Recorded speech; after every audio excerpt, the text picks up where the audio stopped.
legends of old and sing of their stories untold.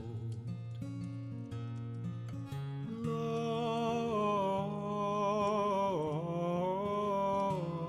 have I traveled across these lands.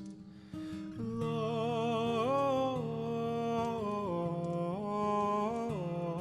is the journey that never ends.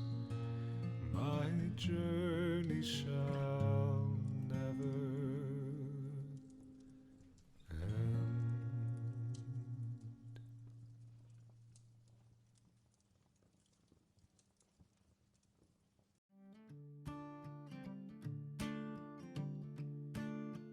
I live the life of the mercenary.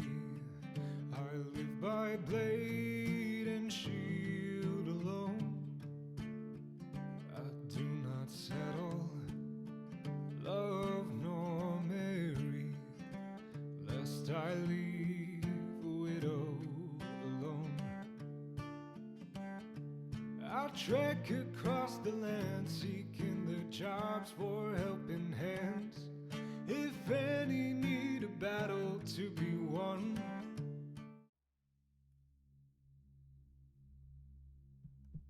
Wonderful, it worked. So I need me, you, and Vaughn, apparently. Oh. For the newcomers. But anyway, welcome back to the Exillian Expanse, episode 22. We leveled up. How exciting. So I do believe did. everyone is level 6 now? Yeah. I'm level Is that 20. right?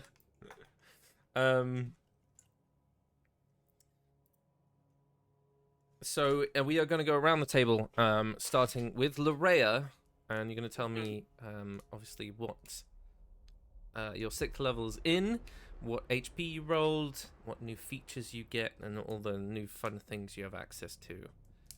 Yes. take I rolled 4 HP to start with. I'm at a maximum of 45 HP if I'm not drained, which I am currently. I added the spell Vampiric Touch, and I added Spirit Shroud, which is a very fun one. Bonus action. I get spirits surrounding me, and I can choose whether it is radiant, necrotic, or cold, which will help me out in a couple situations. And I have replaced Summon Shadow Spawn with a counterspell. Did I replace any Ooh. others? I did not know. I couldn't replace my cantrips, and they're fine still. But I did replace Summon Shadow Spawn with counterspell because it wasn't really useful anyway. And I think that's it. There were no feats or ability score increases for me. Just that. But fun new spells. 3 new spells, essentially. Love to hear it. Geo, what are we doing? I am 6th level in fighter, and I chose the tough feat. So Of my course. hit point maximum increases by amount equal to twice your character level when you gain this feat. Whenever you gain a character level thereafter, your hit point maximum increases by an additional 2 points. My total rolled HP is 57. My maximum hit points is 93. Ooh, cresting near that 100 mark. Fuck. And I'm only level Okay. 6. But yeah, that's Jesus. basically it. I am just more of a tank now than I was. Yeah. Clearly. Bellini, how are we doing? I am good. Bellini's now level 6. It means he gained, I believe, 10 hit points total because I rolled well. And I have good constitution, which is nice. I am drained, so my hit point max when not drained is 52. But currently it's 47 because I was drained for 5. And then on level 6, I get extra spell slots, and my Wildfire Spirit gets a little beefier. Starting at level 6, I F gains more hit points, and at level 6 I can use F as the focal point for casting spells.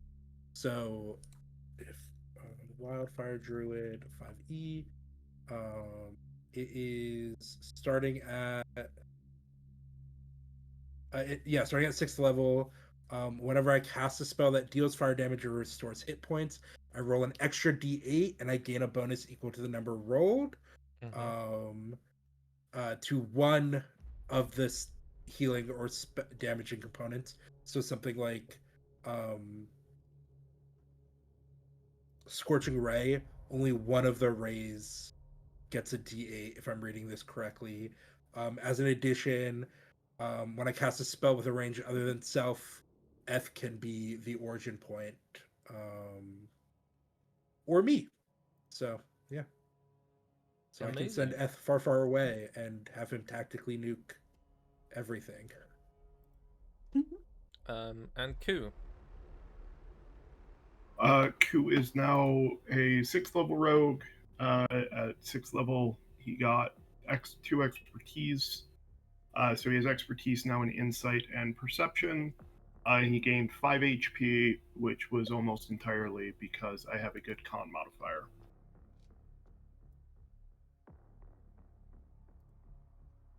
Awesome.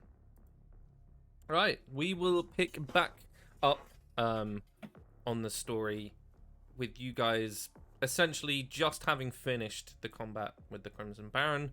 I believe you did a little bit of exploring and rifling through his belongings. And you guys need to figure out how I don't quickly think you're did gonna we get out. loot the body before we got out at the end of last session? I don't know. Nope. Not I don't yet. remember. And Not yet. I did forget one feat, if I may add that, because I'm a patron of the undead. Your patron's powers have a profound effect on your body and magic. You don't need to eat, drink, or breathe. In addition, once during each of your turns when you hit a creature with an attack roll and roll damage against that creature, you can replace the damage type with necrotic damage. Particularly useless in this realm, but that's fine. While you are using Form of Dread, you can roll 1 additional damage die when determining the necrotic damage the target takes. So Damn. that I just saw that I forgot that. So sorry, I think it mostly the not eating, drinking, or breathing is pretty significant in this case. So yeah. Okay. Level 6. Awesome. Sorry, carry on. I just No, spotted it's that. fine. When we loot the body. Yes. Time to be gremlins and loot the body. Yeah, slash classic room. D&D thing. Roll me yeah. an investigation check for looting the body. Does anybody have better investigation than my +0? I have a +3. Yeah, probably. Yeah. I have a... Oh, I only have +1. All you, Geo. Okay. 11. Not the Ooh, greatest. Not the greatest. It is better than my 2, so yeah. It's okay. If I rolled an actual die, I would have gotten 5. So I'll take the 11. yeah. Let me just check.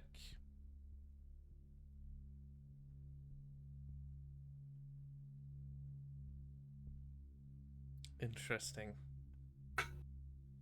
That's a shame. Can I re? I will Can say someone else roll? I would say you can And I have can- advantage, probably from Ku. I'm just going to guess that he's probably proficient in investigation. You not? Oh, No. Is anyone else proficient? No. I'm Bellini's is not. F is proficient. Sure. Then no. You find a bloodstained letter that appears to be sent to Vorokin Draz. It says, the chain grows, the city bends. Soon you shall offer it, link by link. Do not falter, brother. And it is signed S. Cool. We pocket the letter. Did he have any money on him by chance? He did. Any riches He had. or gold? Let me just roll for this. Papillon. Oh, that's such a shame. He had 200 gold, stamped with the symbol of Obscurum, and a bone reliquary worth about 150 gold.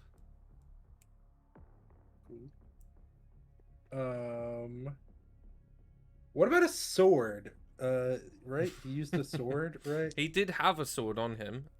If you want, you can have a look at it. Yeah. Can I poke it with my stick? I pick Yeah, it up. it just. Do you pick it up? Yeah. Okay. Make an Arcana check for me. Okay. Is anybody What proficient could in go wrong? Arcana? No, I'm 12. You feel an immediate cold sensation, and then there's like a tingle from where you've holstered your hammer in like response. You get a feeling that if anyone else were to have picked this up, they would have suffered 10d6 necrotic damage. Not for you, because you currently have something in your possession. It's a very simple black iron longsword. It's a +1 weapon. But someone has to be a follower of the Lord of Torment to wield it. So what I'm hearing is we can throw it at people and make them. Yeah, I can throw it at someone. Yeah, I guess so. Yeah, tactical nuke. Hey, incoming. pick this up. Again. Okay. I'm just gonna put it on my back. I never said that I'm gonna use it, but I'll have it. Yeah, sure. Yeah, if somebody tries to grapple Geo from behind, they just take 10d6 Necrotic damage. necrotic damage. God, it's making it so much harder to just if Geo goes rogue for us to take him down. God. Speaking of that, Lorea sort of walks over to Geo a bit softly. Geo, when you attacked me, were you under the influence of Baron's charm? Or was it something different that compelled you to attack me? I didn't attack you. My sword just decided that it didn't want to go where I was aiming it, so I apologize. We need I tend to pick up weapons with a mind of their own. Yes, and we greatly value your strength, but we do need to sort out whatever it is that your hammer is doing, because as much as I like you, you are a very scary and large hippo, and I hate to be the subject of your smashing again. Yeah, that makes sense. I'll just make sure I'm always in front, and then hopefully just stand a little bit behind me. Stand off your way, definitely, yeah. But yeah, that's all you find for the moment.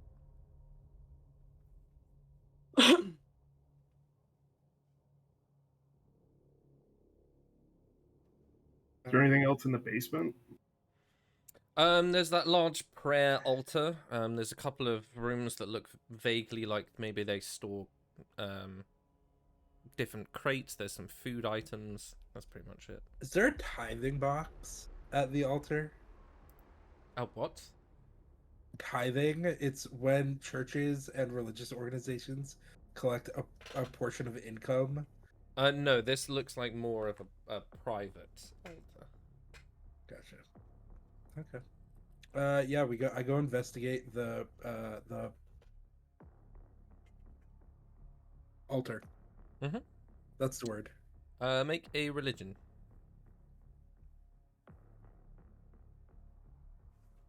That is a 14 plus 0 religion check.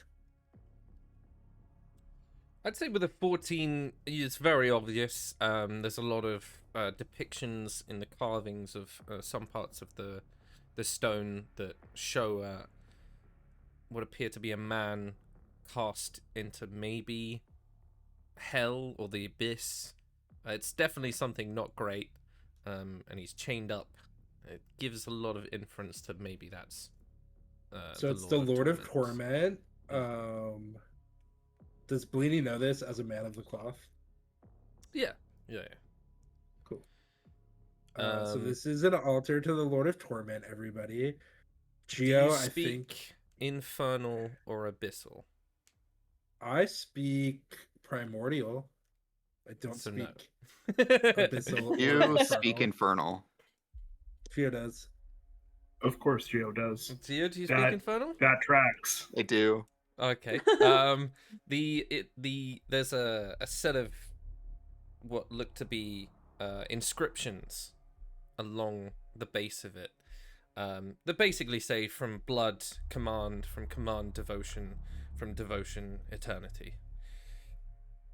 It looks like maybe an oath. Makes sense if you're gonna follow the Lord of Torment.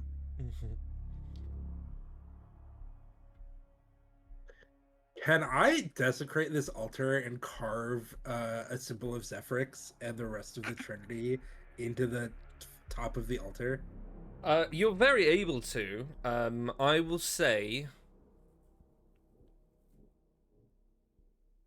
make me a performance to see how well you can inscribe this into it. It's a 15 plus 1, 16. Okay, yeah, you go about carving the runes, and you feel a soft shift in the room. And as you look down, crawling through small bits of the stone in this basement are like soft vines. They haven't reached the altar yet, but they weren't there when you began. Cool. I say a prayer. I look at the group and I go, well, it looks like we have a girl to save. And we should leave. Yes. Yeah. Let's go. We can figure out while we're on the way there to her where we're going to put her. Yeah. As we're going up back out of the basement, is there still the scuttling behind that wardrobe? Has that resolved itself? Yeah. There's very much like a loud, forceful banging against the door. Cool. This might be a moment where we go out the city with her instead of under the city. Yeah. And reconvene with. I can get her in and out of the city, and back to the. If you all want to go back to the inn, I will get her out of the city, and then. What's the range of your psychic communication? Well, I'm a bit more concerned about getting her out of the house at the moment. I can summon Eth, and we can. Well, Eth is still summoned. I can just teleport us out.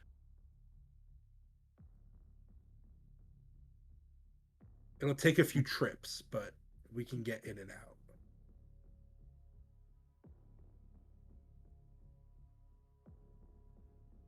Where is it?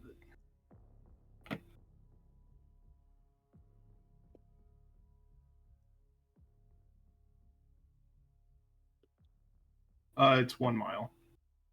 Okay, so we would be stretching it, but we could stay in communication. Okay. Because essentially, I get you guys out of the house, or we get out of the house.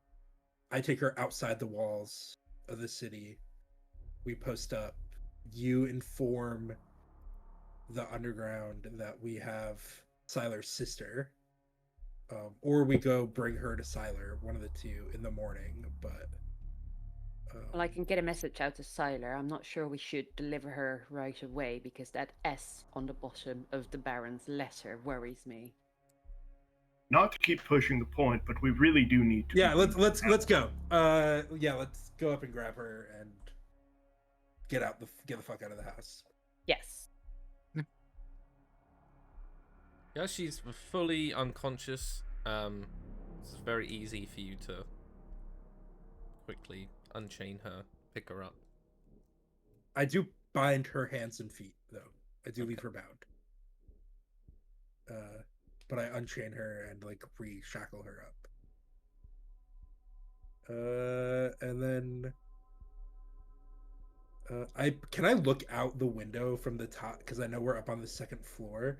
Mm-hmm. Is there a crowd amassing, or is it just those vampires in the room downstairs?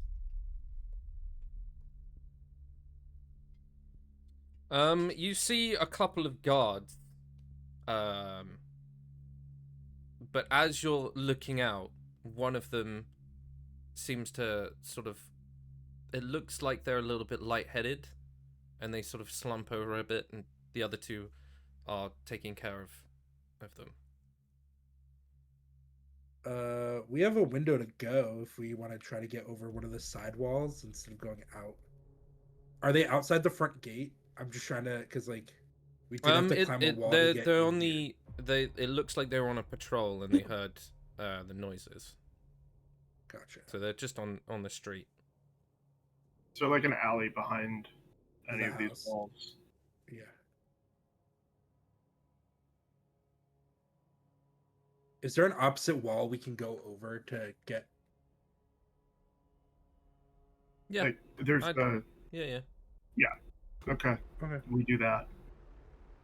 Yeah. And then I want to try to get us towards the city wall and have F teleport me over and then the girl over. Okay. I'd say that this estate is quite near the edge of the city, so maybe a couple of roads before you reach the actual wall.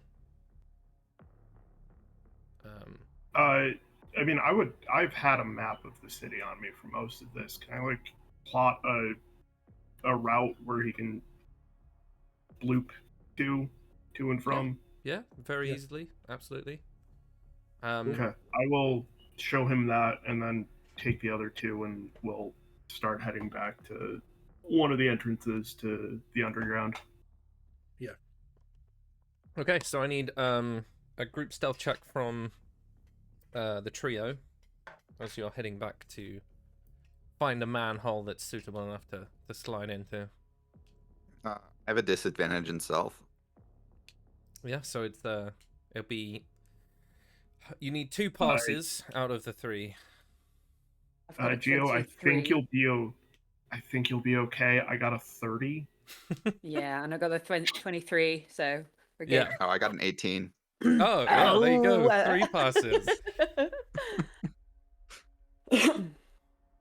Okay. You guys sneak your way. You hop over one of the gates, jump down through an alley. Make sure to beeline away from the guards. As you're doing that, can I have someone pick to make a quick perception check? On it. Oh, that's good. 12. It's good enough. Because you're so well hidden, you can take a little bit of a moment to quickly press into and have a look at why the guards didn't rush inside. And as you're doing that, you notice the man who had slumped, that Bellini saw that had slumped over, is now lying on the floor, and there's like a soft trickle of black from his nose. And then you quickly dart off. Bellini, how are you getting out? So I cast Pass Without Trace I will risk the fog. Do you cast it if I- inside the house or outside the house? inside the house. Okay. So I cast it on me, F, and the girl. Mm-hmm. And then I go over the wall with them, but as we approach the outer wall, F is gonna take a moment, teleport the girl outside the city wall, then pop back, teleport me outside the city wall. Okay, I need you to make... And S teleportation is supernatural, not magical. I know, but it's also fiery and That's also true. quite visible. It's also why I cast Pass Without Trace. So I'm gonna need you to make obviously your stealth check for you. Yep. And then I will need trying to think. Yeah, I mean a stealth check for Eth, I guess. Yeah, that's fine. Yeah. He has stats. He has a stat table. So. I would say you would have to roll that at disadvantage, given that you are visibly creating a fiery explosion wherever you go. Even with the Pass Without Trace. So you'd get the bonus from Pass Without Trace. Okay, that's fine. Okay. So my stealth check is a 17 plus 1 plus 10, so 28. Oof, okay, nice. F, who has a better dex modifier than Bellini does.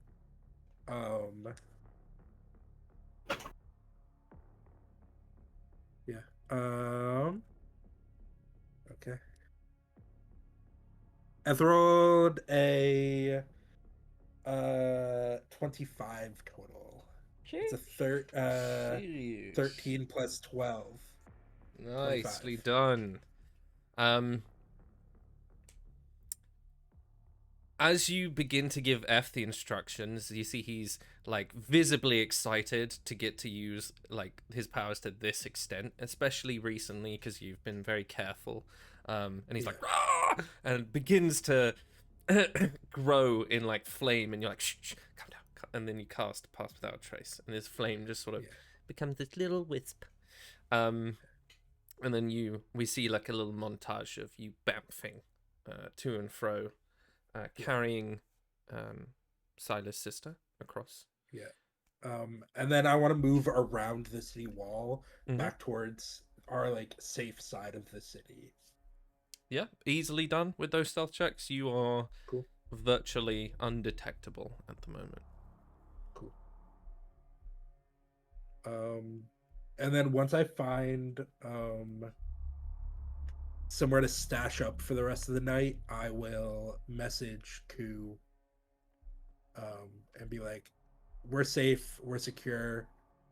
I'm setting a watch perimeter, and okay. We'll reconnect in the morning. Make an investigation check while you're to try and find somewhere that you'd be able to hole up. Can I make a survival check? I am a city turtle. This is a city. No, because it's not really survival related.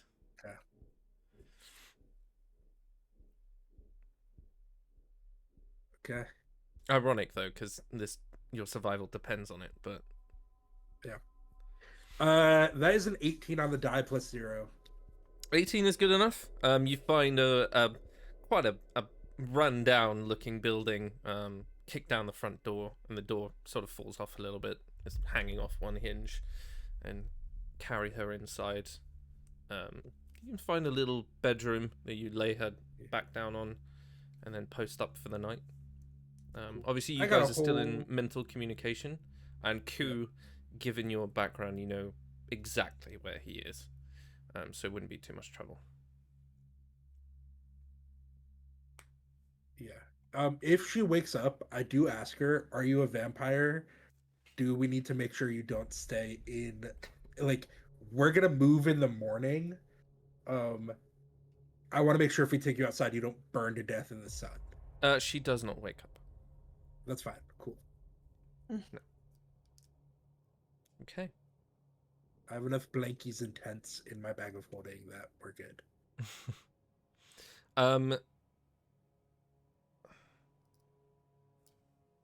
Let me just check something. For the trio, you are quite easily able to find your way back to the Resistance HQ, and you can post up for the night there if you want to. Yeah, Take that as a I yes. think that's good. Um, And we should probably get a message out. Where do we want to meet him? Tyler, I'm talking about this whole situation. Do we tell Siler we have his sister right away? It's a big piece of leverage. Yes, Okay. it is a big piece of leverage. Which is why I don't think we should outright give it away. Though, okay, let me think out loud, telepathically. I am so uncertain of that alliance that he's offered. But there is, especially when you're dealing with this heavy of secrets and treachery, there is something to be said to not hold her hostage, as opposed to what Verkindraz and Valessa did. However, like you said, it's a big piece of leverage. So I'm not really sure whether she should be gifted in trade for goodwill, or if we should hold her hostage. I really don't know currently. So I think regardless, we should probably first talk to him, and I can bullshit my way out of, like, she's not here, it's not safe, you'll see her. But other than that, I don't know our next steps. So No, I agree. Talking to him is probably a good thing to do. yeah, and I can get a cryptic message out so it doesn't get intercepted by Valessa or the other one, and if it does, they won't understand it. Sounds good with me. Is it a crazy idea to talk to him in a cock and weasel? Not in a room, but just in a tavern, so we're surrounded by people, to discourage him from doing anything stupid? I think so, because most taverns, there's just more like militia. Yeah. I know that I from mean, experience. No matter what, he's a lord of this city. He can kind of do whatever he wants. So. True.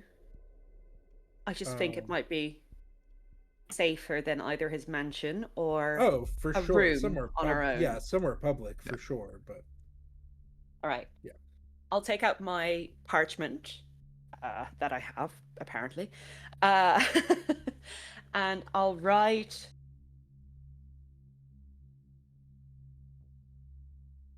I'll write this. The ermine guards the blooming lily at the rooster's rest. You are owed the story of the willing sacrifice. Nay, you owe. You owe. No, you are owed. Sorry, that was my mistake. Wait, what? What? Say that again. The ermine guards the blooming lily at the rooster's rest. You owe the story of the willing sacrifice.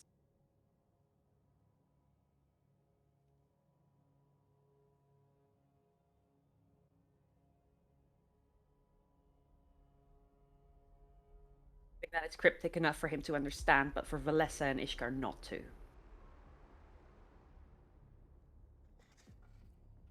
Okay. And how are you going to send it?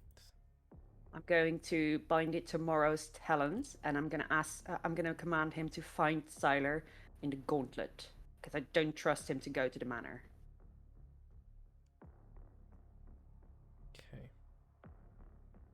Okay. Very easy for you to do. As you see Morrow flutter off into the night, I will roll and see if Siler does understand what the fuck that means. Yeah.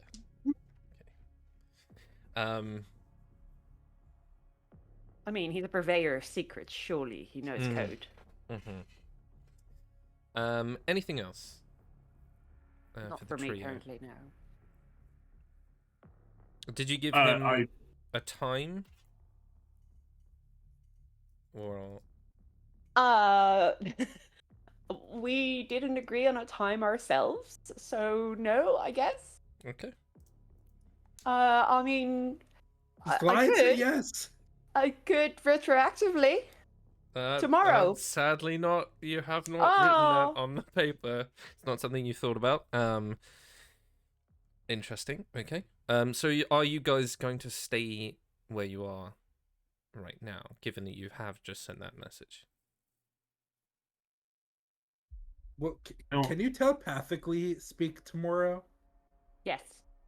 You can call him back and write a time on that message. He did just leave. That is true. Burrow, fuck, come back. Give me a second. I forgot something. Yeah, Burrow! he reluctantly, you see him almost mid-flight just sigh and then fly back, come back to you. And as you're trying to like take it out from his leg, he's trying to peck your hand, and it's like, fuck off, like. Stupid fucking bird, stay still. Tomorrow. And then No, tomorrow at when are we going to West. meet him? Sorry? Noon? Sure. Noon. Because it gives me time to rest, you all time to rest. Yes. And then it flutters off. Yeah. Okay. Bellini, how are you setting up your watch? So I'm essentially gonna take all of the rope and ball bearings and pots and pans and Are you things gonna that home make alone noise. this house? I am about to home alone this house. My caltrops, Yeah. all of this stuff out of my bag of holding, and I home alone this house. And then Eth watches while I fall asleep. Okay. And then I try to get as much rest in. I also tie the girl to myself. Okay. So that if she wakes up and moves, she wakes Bellini up. Okay. Make a sleight of hand to see how well your traps do. Aside from that, it does sound like a pretty solid plan. Can Eth help me? No. Okay. Let's go. 17 plus 1, 18. Amazing. You home alone the shit out of that house. And then you'll set down for the night. You can all benefit from your long rest as you fall into a low and beautiful sleep. Do we get our does our hit point maximum reset? It resets. Yeah, everything resets. Okay, with long great. rest. However, Larea, Yes. as you are falling into your beautiful slumber, there is an expanse of nothing, and it seems to ripple like the waters of a lake. As you bend down to witness, or maybe wash, the night sky reflects, and then Ashir is standing beside you.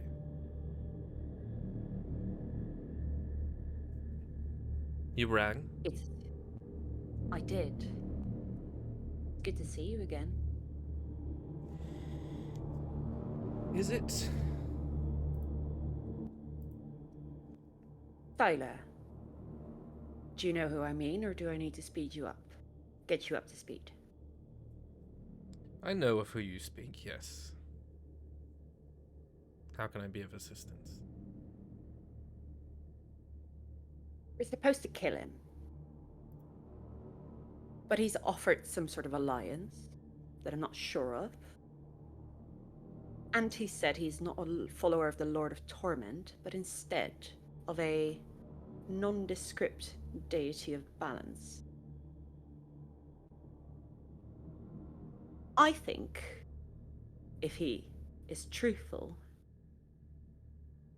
he might be an incredible asset.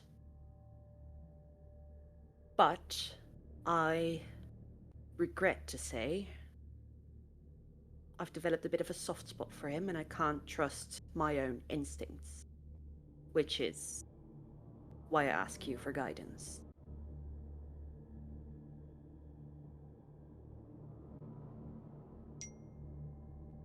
That is an interesting proposition. Thought you'd like it. It is true his family have always followed the Harbinger.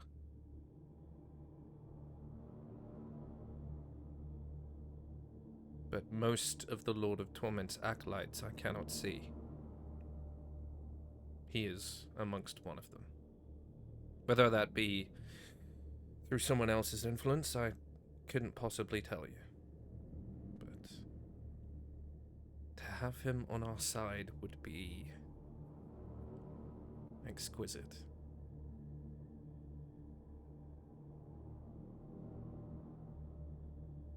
Yes. Well, I gathered that much. What now? How do I do this?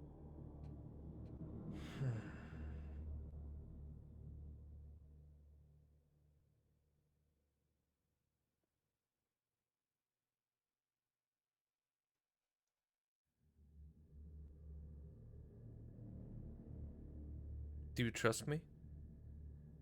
Of course. And I have your fealty. Yes. Always. Very well. You see, he moves his hand, and you see a bright, strong stag appears and sort of moves towards you.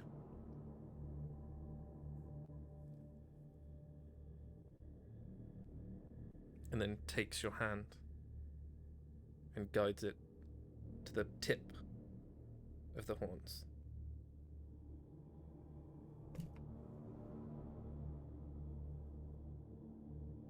As his followers like to say, blood for blood.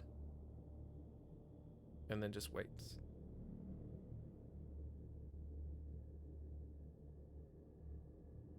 What are you implying? All gifts should have a balance.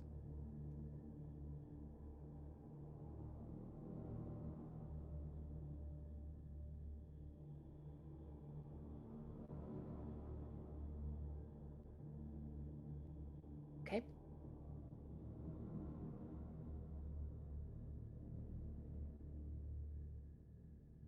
I trust you know what you're doing.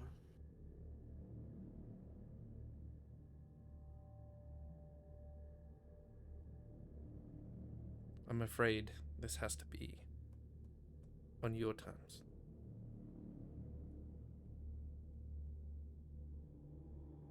Yeah. No, that's cool. And he is just waiting to see what you'll do.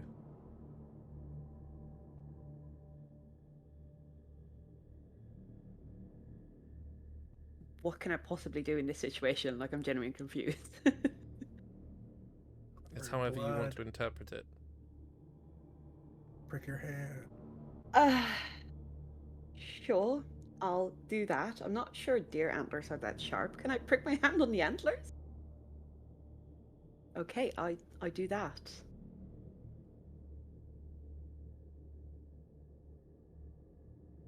You feel a sharp point of pain, and then watch as a droplet or two coats the sharpened horn.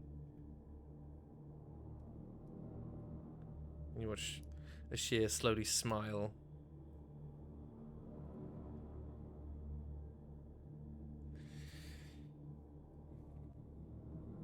Thank you for guiding those lost souls my way. I Course. expect more soon. And then... and you wake up. What a dick. You currently have Ashir's favor. You have advantage on all wisdom saving throws. Okay. And an extra pact slot. Huge! How long does this last? Next long rest? I will let you know. Okay.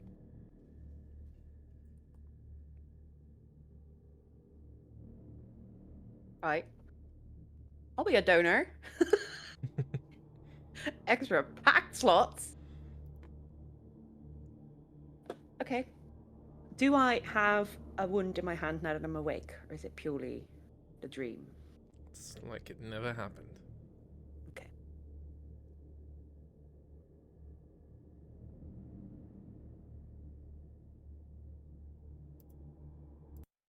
And you guys wake up the next day, feeling fresh. Bellini's a little uncomfortable, given that there's like a dangling pot pan right near his head, just in case if anyone walked through the door, it'd hit him in the head. Thankfully, no one did, so it's all good. I home alone this house and collect all of my items. No worries. Does the girl wake up? No, she is still out. If you want, you can make another medicine check. But she looks as she did before, a little pale, and there's that silver trailing veins. 14? She is out. Whether But it be she's drug-induced, breathing. maybe. Okay. She's still breathing. It's almost like she's comatose, basically. Okay. But yeah, you guys wake up. It's about 9-10 o'clock. Okay. Bellini home alone's his house. No, that wouldn't work. Okay. Conjured creatures don't have blood, correct? Depends on the creature. If I conjure a mammal and then I want to drain some of its blood and feed it to the girl, would that work? Conjure animals, animal. Because I don't know. It's one of those. No, because they're face situations- spirits that take the form of beasts. Okay. If it is conjure That's animals, as in the spell. Yeah.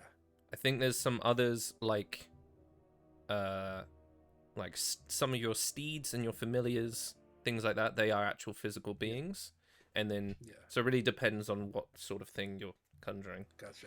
I'd have to look in. Okay. Oh, good. Yeah. Nope, that's fine. I'll just buy a cow and feed it to this dead girl. I have money. I can buy another mule if I want. I just got 50 gold from killing a man. You know. Hell yeah. Ku, you know exactly where Bellini is, and it doesn't take too long for you guys to find some way to collect yourselves, and you're helping him escort this young lady.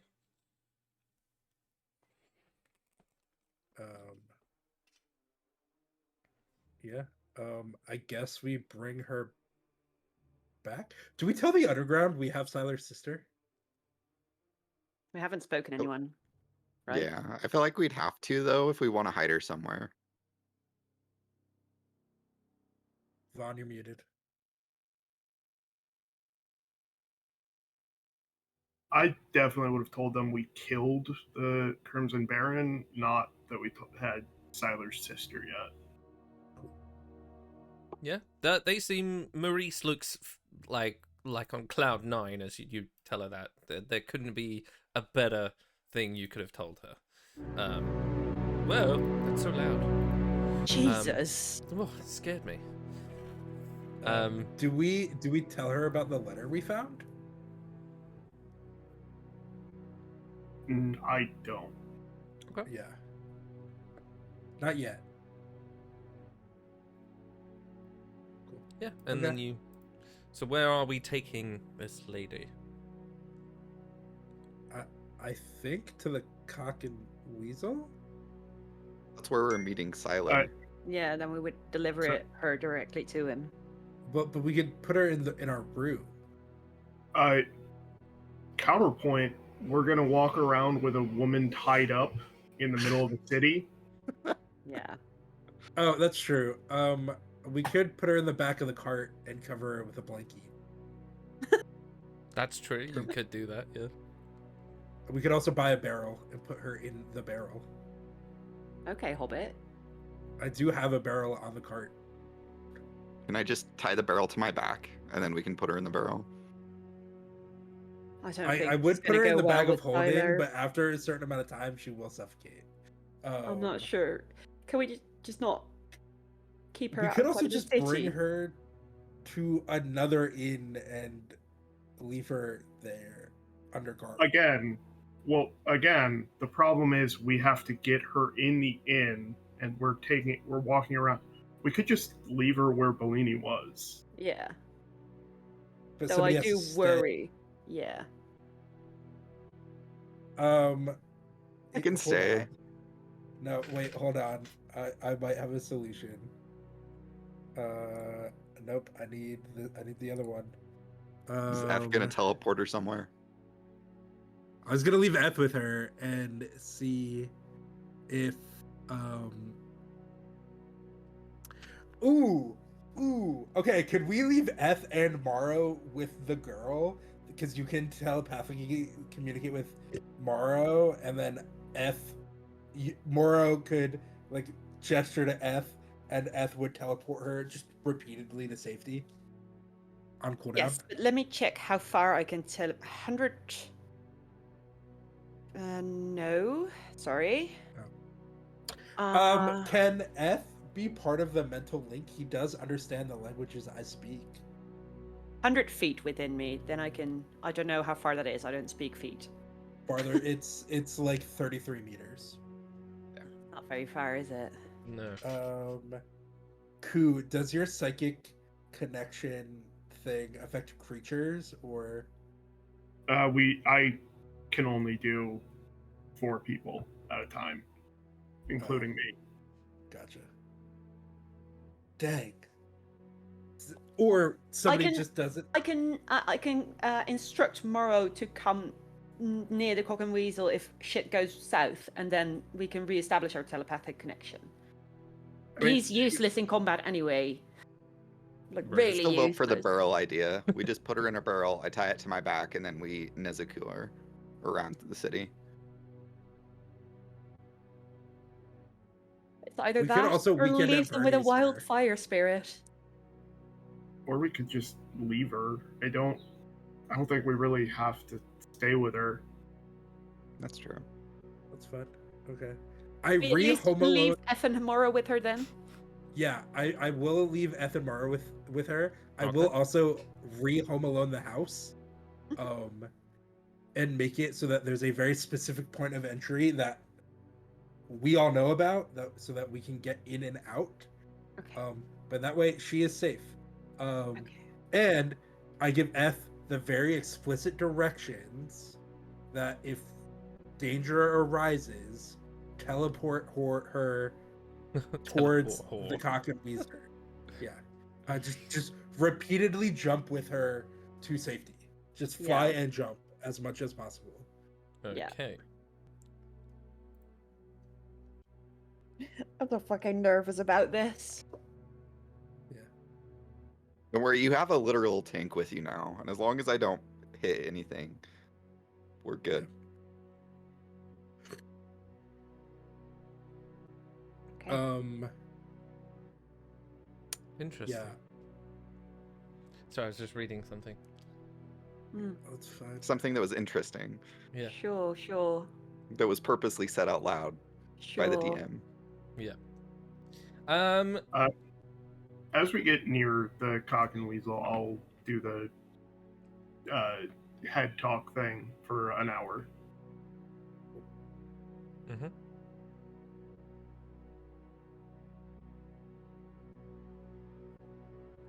Bellini, as you're making your Yes. way to the lower sprawls, this journey is about 30 minutes walking.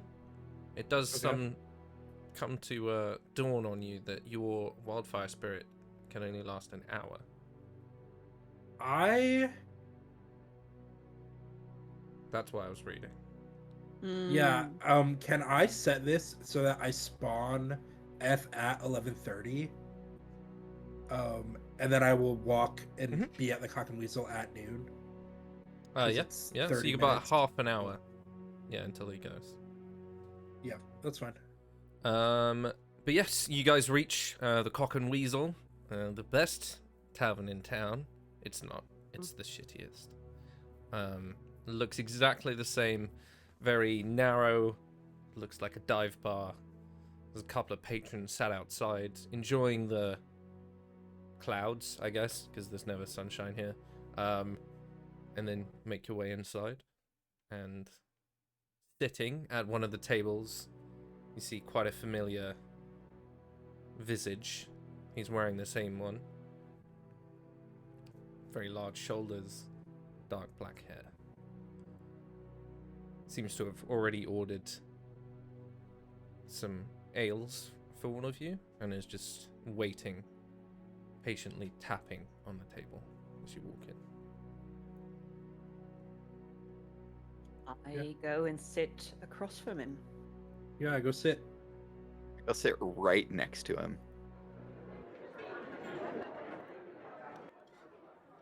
See, you've received our message.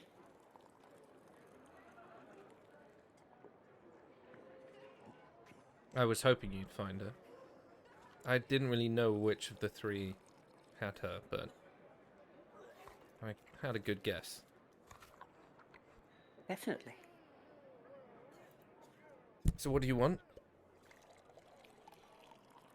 Well, Start find who? Are we going to speak in riddles all day, or? No, Okay. I want you to name who we found.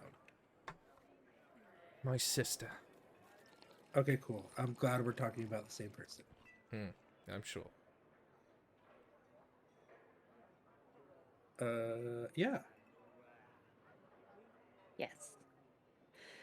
Well, we deemed it unsafe to keep her here, so if she is safe, we'll make sure she gets to you.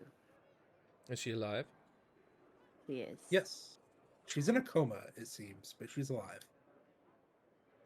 You see he like furrows his brow for a minute. Deals with that information.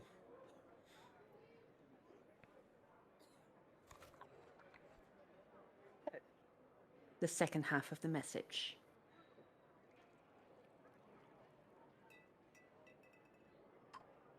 Go on. Yeah, I'm not sure what you mean by that. No, you have no idea why you're owed the story of the willing sacrifice. I thought we weren't going to deal in riddles. I don't really sacrifice people.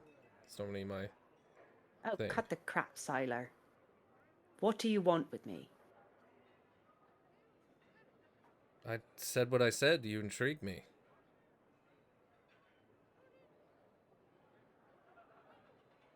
Are you seriously being like this right now? You risk her fucking necks for your sister, and you keep that sort of shit in your pocket, and you can't even give me the decency of telling me what that's all about? How many hoops do I have to jump through? Look, I didn't know she was there. I wanted you to complete what you set out to do. Kill the Baron. Just so happened to help me as well. How long has she been missing? Couple of years. And when was the last time you saw her? I guess a couple years ago. That would be the inference, yeah.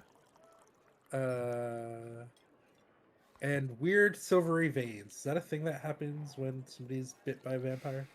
That would be Ishkar's Entrained. doing. Keeps her in a coma. Sorry, which one is Ishkar again? She's the Scribe. priest or the scribe?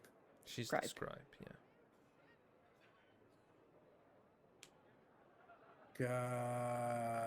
Gotcha. In our heads, real quick, I go, the scribe is the one we were gonna kill last, or the spooky priest? Which one? Tactical nukes Spooky. things?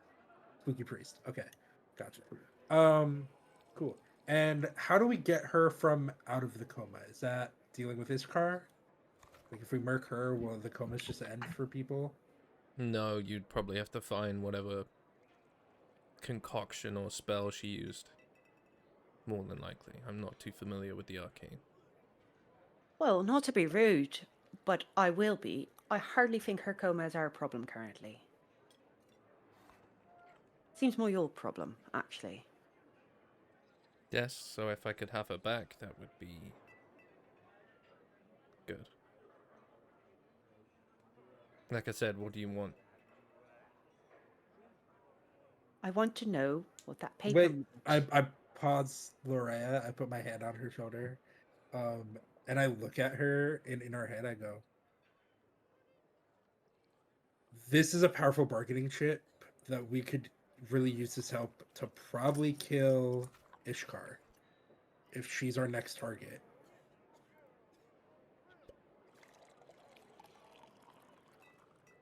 Okay.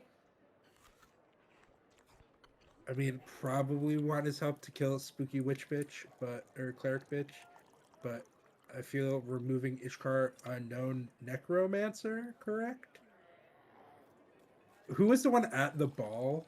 Was it Ishkar or That was No, that's Valessa. that's the That was spooky Sile. priest. spooky bitch? So it goes Yeah. in terms of hierarchy. It goes spooky priest lady, who's Valessa, Okay. and then it's sort of mid ground now that you've killed the Baron, Ishkar and Sila, and then obviously the Baron. But the Baron's dead. Gotcha. Well, listen. Killing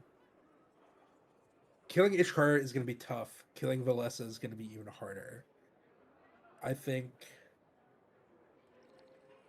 using Siler to maybe also gain help. I think we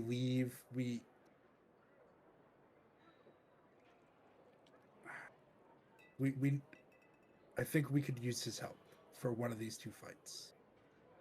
And we will get the information that you want. But if Go ahead. we're going to side with a war, or if we're going to side with the people, you made that very clear when we got here that we're going to help people. For now, we need to use Siler to our advantage. Between him and the rebels, I think we can do more good. Yeah, go ahead. You see Lorea sort of folds her arms and sits back and is just sort of staring daggers. Make me an insight check, please, Lorea.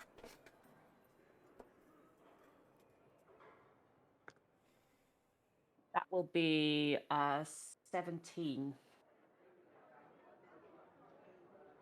Sila doesn't know what letter you're talking about.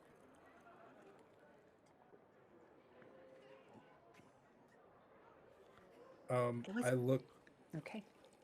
at the group and I go, do we show him the letter?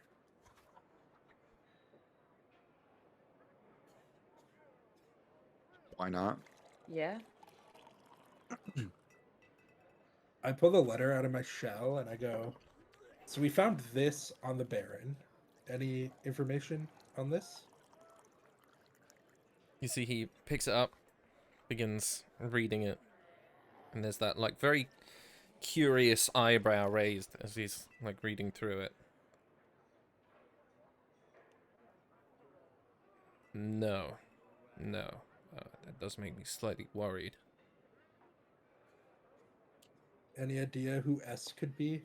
If it's not you? I will roll for it. Persuasion or yeah? No, I mean I will roll to see if he knows. Let's see, he thinks for a minute, and there's like a slow dawning realization.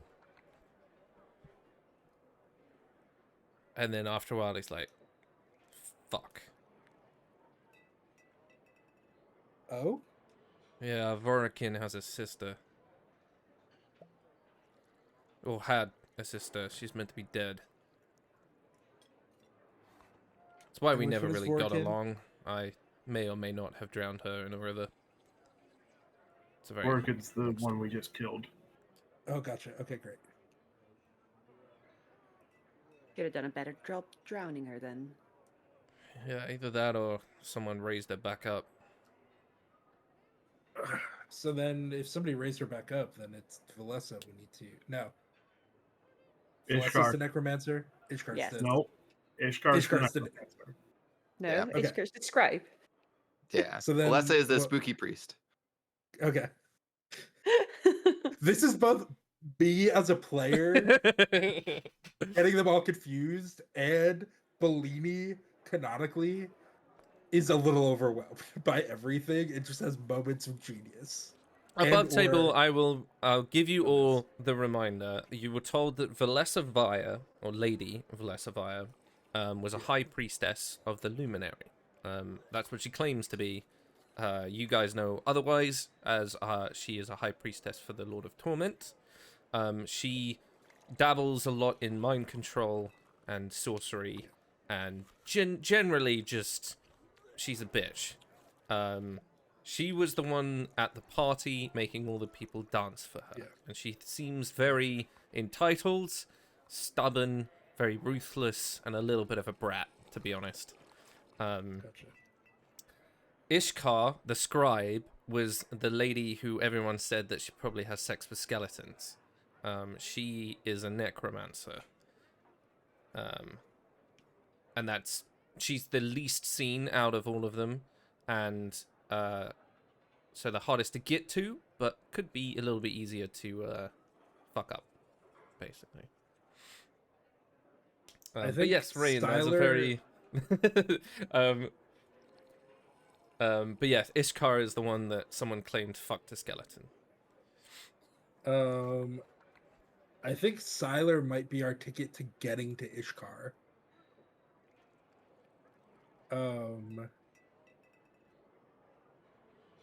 So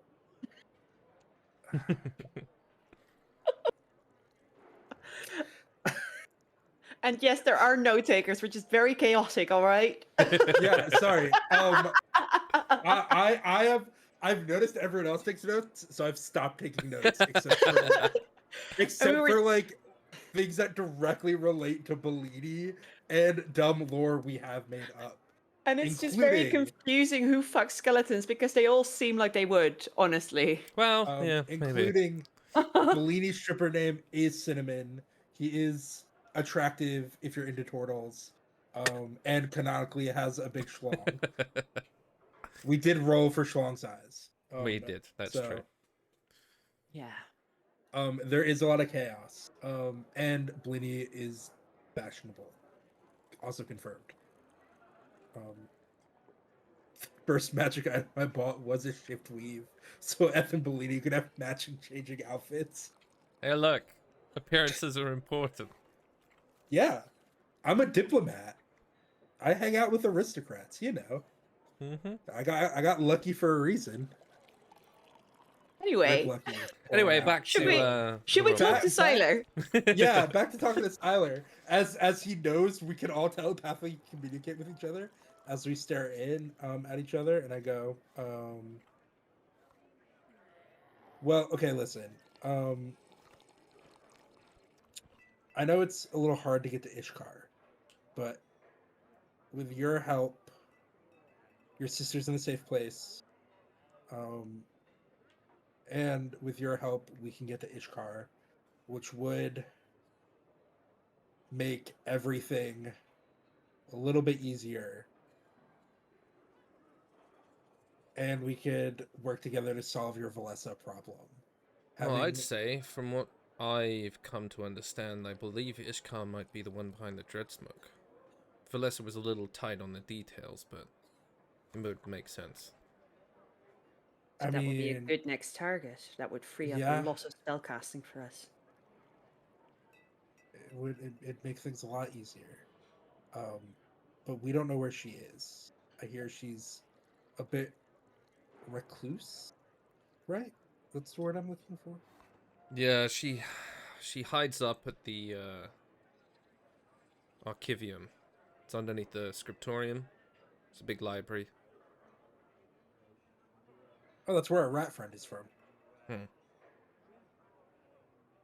Cool. Is there anyone else on the Dawn Council that might want to help see these people go? I mean, I'm sure there are a couple, but most of them are too cowardly to do anything. Also, Gotcha. I'm pretty sure some of them are under Valessa's spell, so... Cool. Cool. I'm gonna be frank with you. These fights are hard. We kind of burn through healing potions and stuff like that. I know they're harder to find here because magic is no-no. Anything you might be able to help with that. Killing a necromancer is going to be hard. Yeah, I suppose. I've got a guy. He can help set you up with some basic things.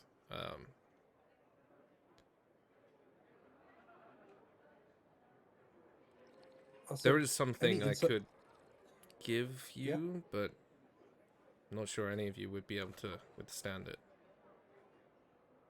Try us. Tell us, and we'll let you know. You see, he moves a mug, sort of drains it out, and then bares his teeth and pours blood from an open wound on his hand into the mug, and then sort of licks it and slides it over to Lorea. I look directly at Ku.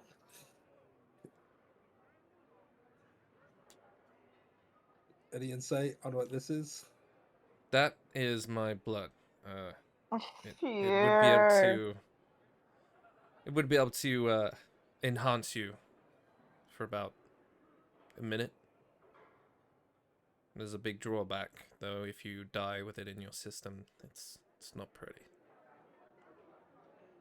Do we explode or become vampire spawn? I'll tell you what. I'll keep that secret for myself. Okay. God, I feel the soft spot ebbing away with a second.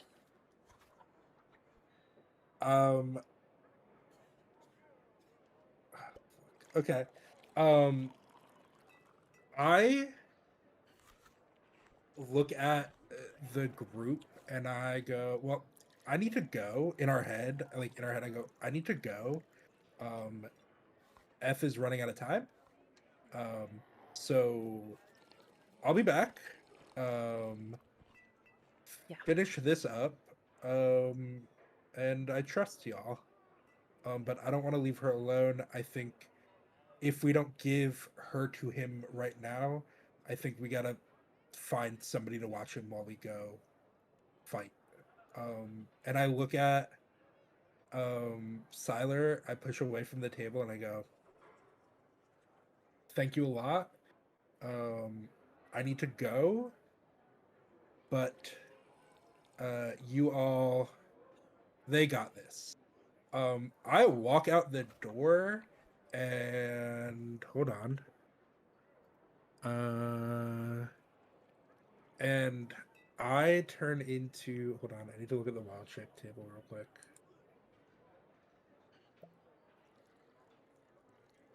Okay.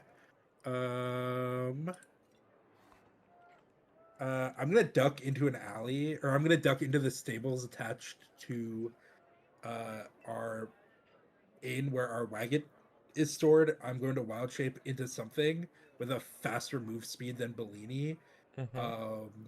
And beeline it for the house, knowing that F has like 20 minutes left before he disappears.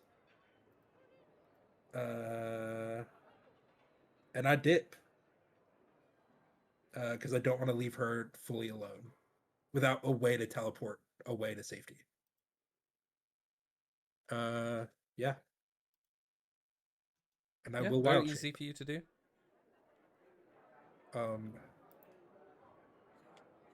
Yeah, sorry. I'm just looking at the wild shape table and will let you know what I turn into.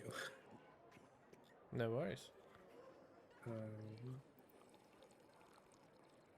6 CR 1/2. I'll bag. I'll transfer the blood into a vial and bag it. Because he put it in a cup, right? Yep. Yeah.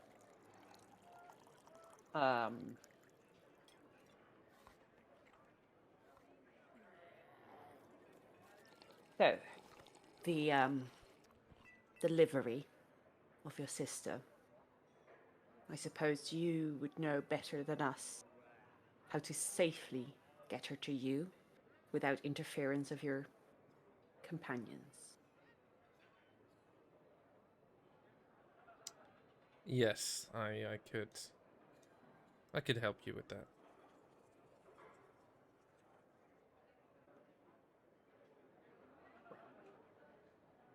You see, he like tilts his head, and you watch as two patrons stand up, and then there's like a soft, like crick of their necks as they transform into what appear to be guards, and then like move off in the direction to stand by the door.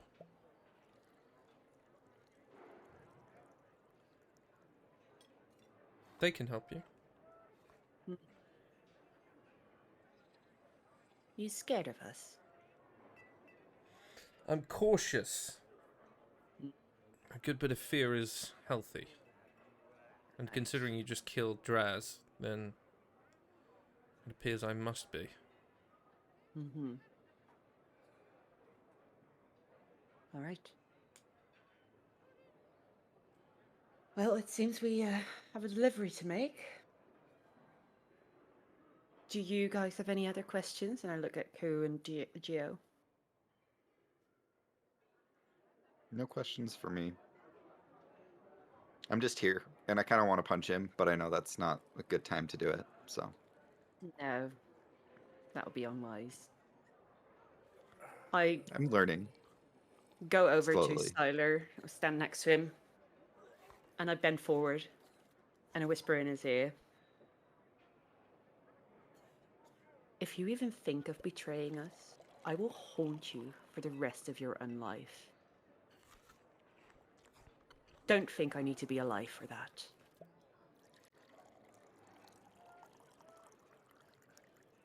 Interesting. Okay, that's not better speed. It would be really funny though. You see, he sort of like leans up, kisses your cheek, and he whispers in Celestial, "Tell Ashir, thanks for the heads up." And then just leans back. You see visible confusion on my face. Hang on, no, we're not done yet. What? I think you know what I mean.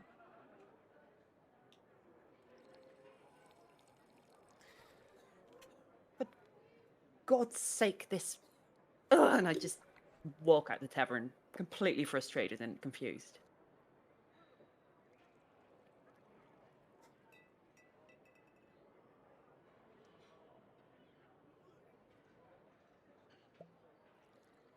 I'm just reading the discussion.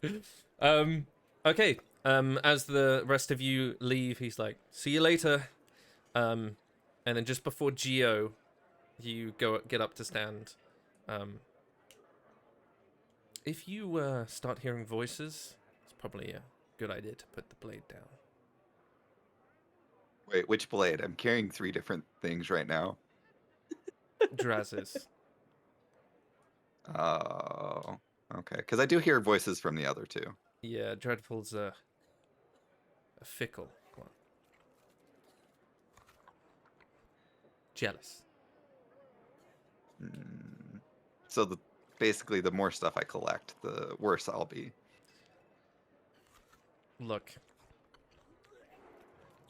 Maybe. I'll be honest, I actually don't know. But, yeah. Do you have a special weapon too? I don't need one. I am the weapon. Dun, dun, dun. Pretty much. Yeah, I either turn into a panther or a giant wolf spider. Both Okay, have flying can speeds. you Both have roll a fast- D100, please? Me? And if you get anything less than 25, I will tell you what happens. Cool. That's a 90. Okay, that's fine. As you transform, a couple of people who like walking past the alley are like, what the fuck? As you transform into this animal, you watch as some part of the pavement, this slow black smoke begins to trail, and you quickly jump out of the way and begin making your way to the location of Silas' sister. Cool. For the rest of you guys, what are you up to? As you're not quite as fast.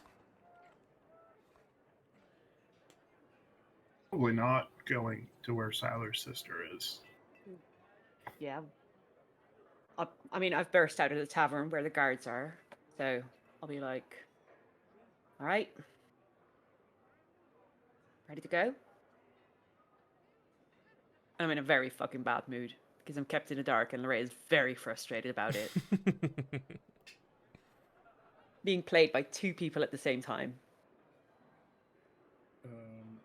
In my head, as I'm running to Siler's sister, I go, I think we need to bring her somewhere safe. I think this might be we let the resistance know we have somebody we need them to protect. We don't tell them it's Siler's sister. I think we tell them it is somebody important to us. Well, we have from Siler's Tessa's guards room. with us. I don't think we need to. They retrieve her. We're done. Are we giving her to Siler? Yeah. Yeah? I think so. Okay.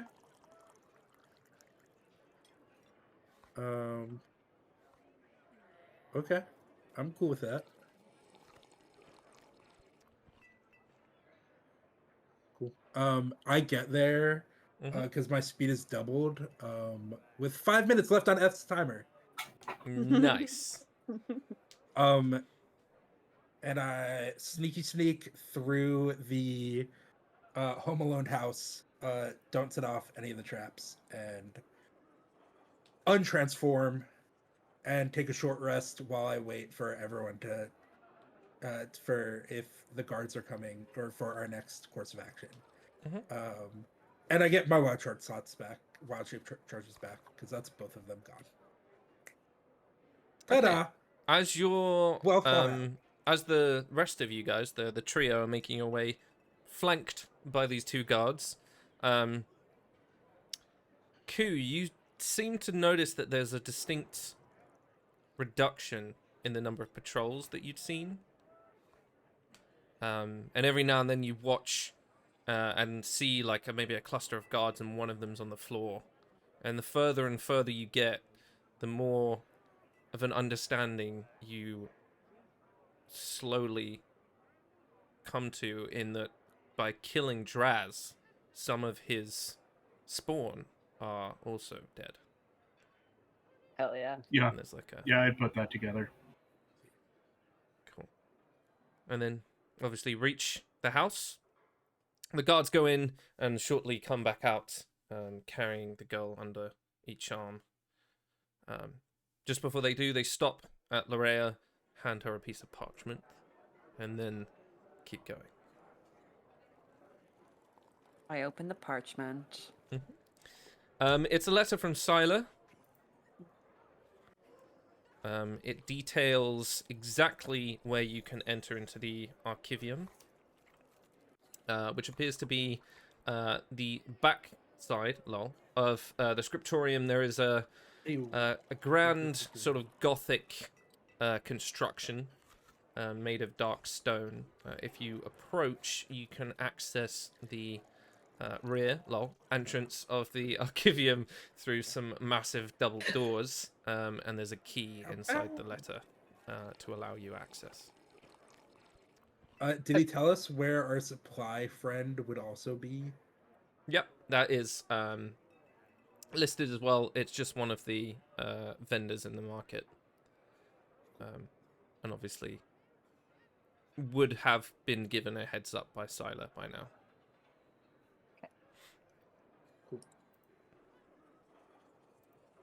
I say we get some supplies. Do we want to prepare anything else? Or do we want to grab the bull by the horns? I think we need supplies. Yes, obviously that first.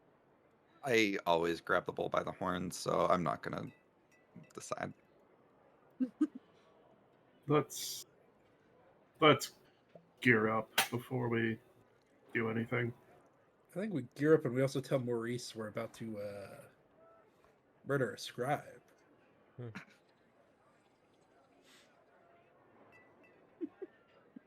Stop Yeah. calling her Maurice. Anyway, Come up with less complicated names. it's Maurice. That's not that hard. There's actually less letters. Like, it's not that hard. I'm kidding. You can call them whatever you want.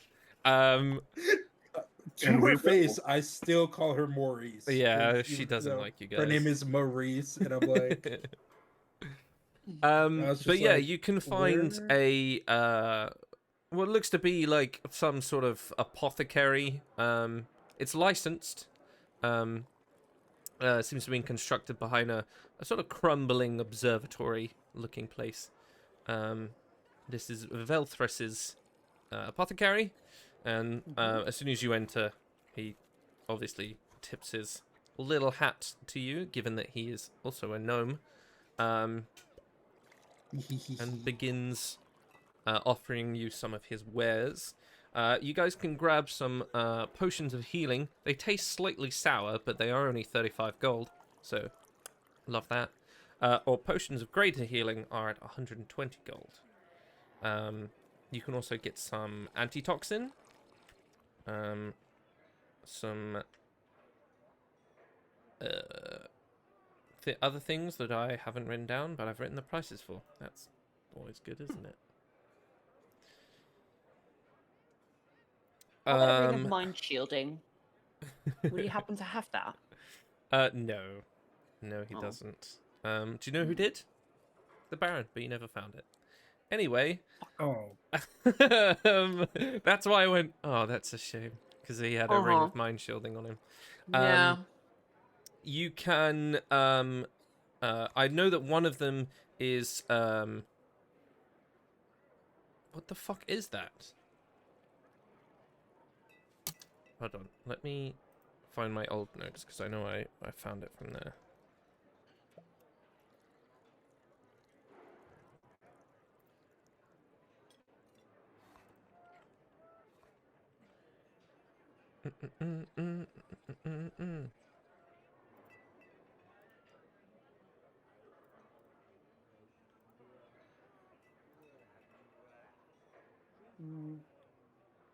Here it is.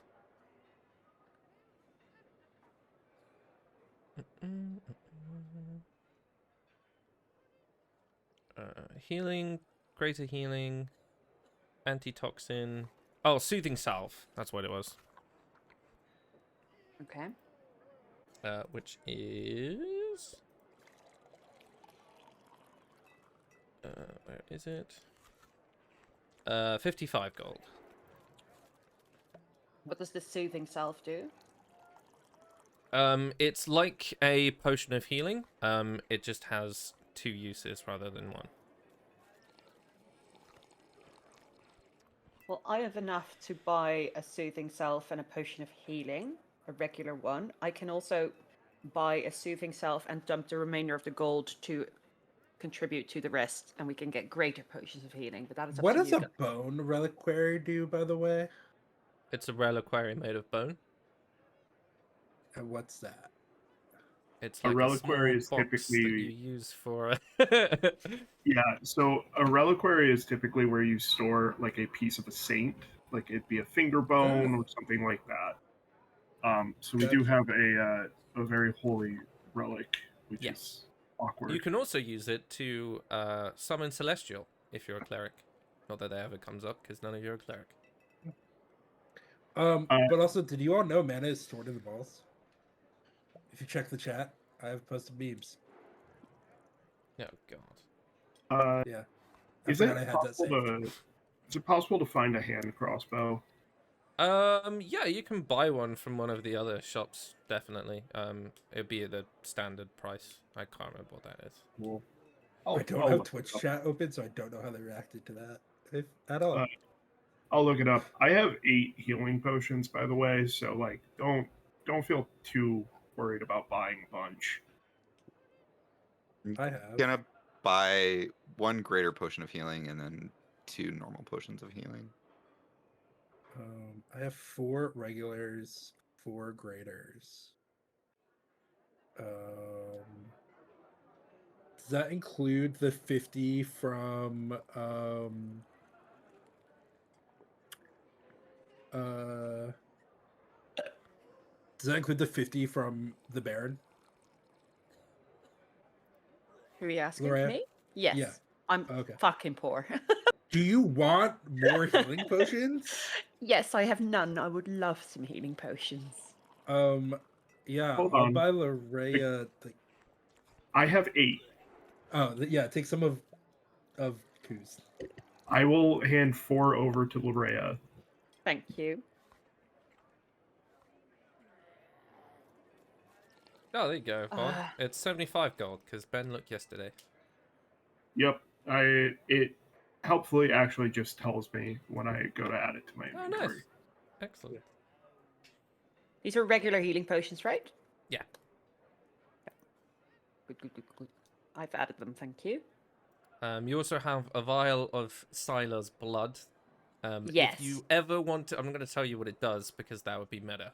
But if you ever do want to, one of you or Loraya wants to use it, just let me know and I will describe unto you what you gain in the moment. Yeah, I'm sure it's very fun. Gio would love to use it. I'm sure.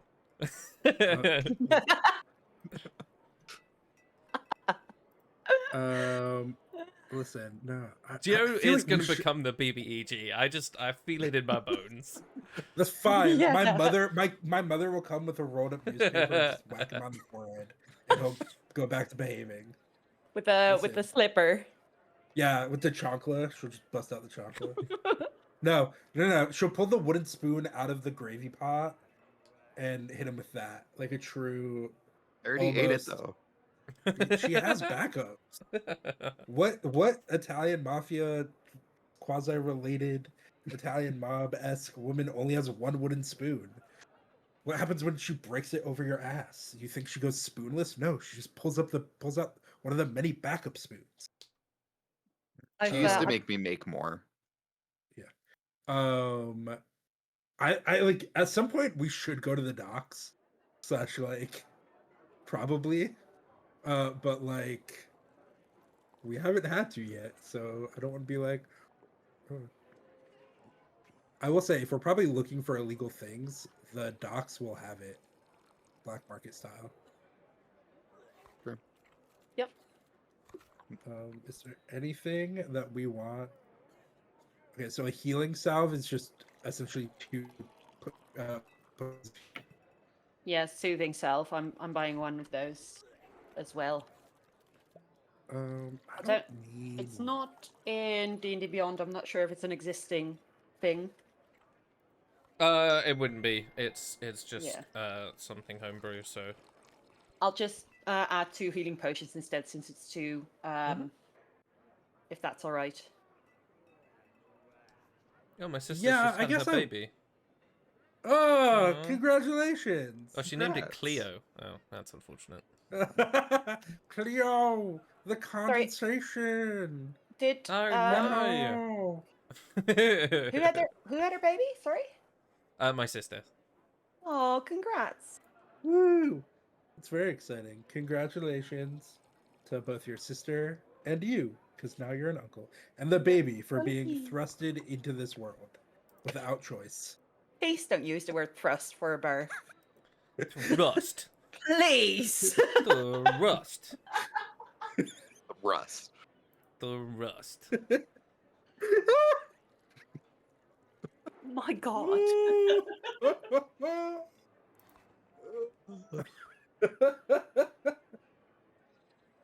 Okay. This is such an unhinged session. It is. Listen. I'm losing my mind.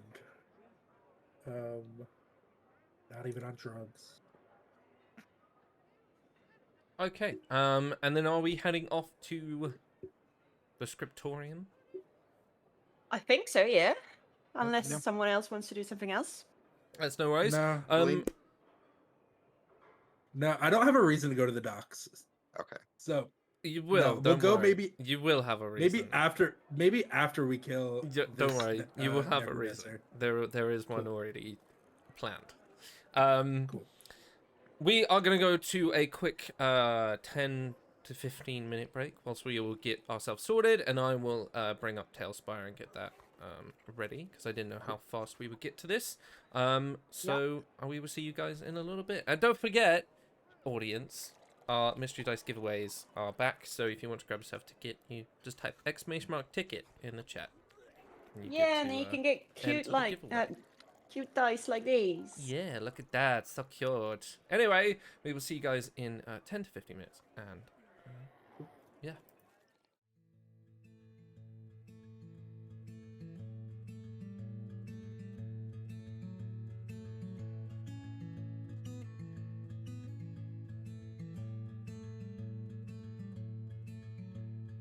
Find me a place among my brethren, the pines, the bees, the frost.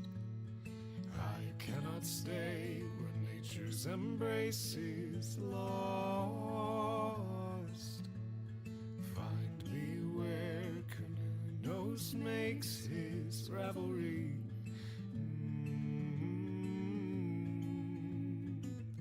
Where the horned one sleeps. Down by riverside resting, no one but me.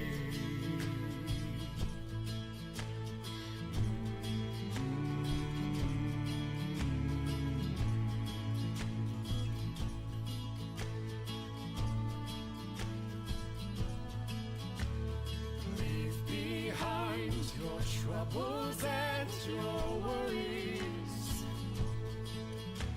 Set your soul on fire and dance among the trees. Oh, find me where Canoe makes his revelry. Ooh, where the horned one sleeps.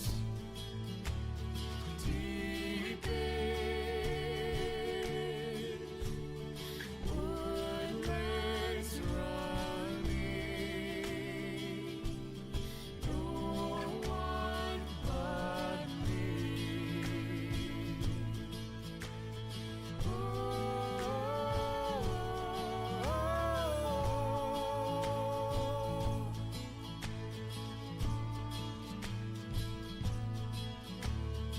Wake up, breathed in ivy, bathed in the light of the moon.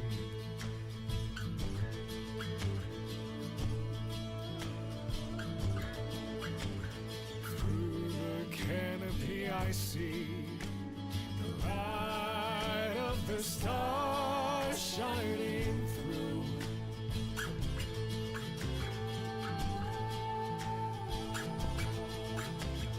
Down by shoreside singing, no one but me. Oh,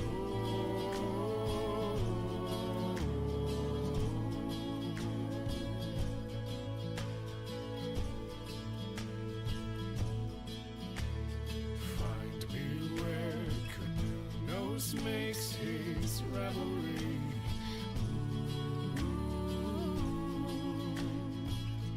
Where the horned one sleeps.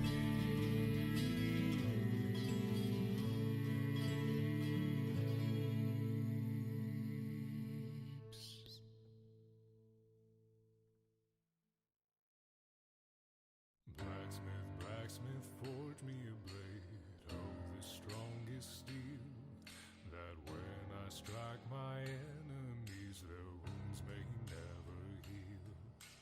Blacksmith, blacksmith of your blade, legends there shall rise, for the blade that you will forge for me will deliver us from the night, the night. Oh.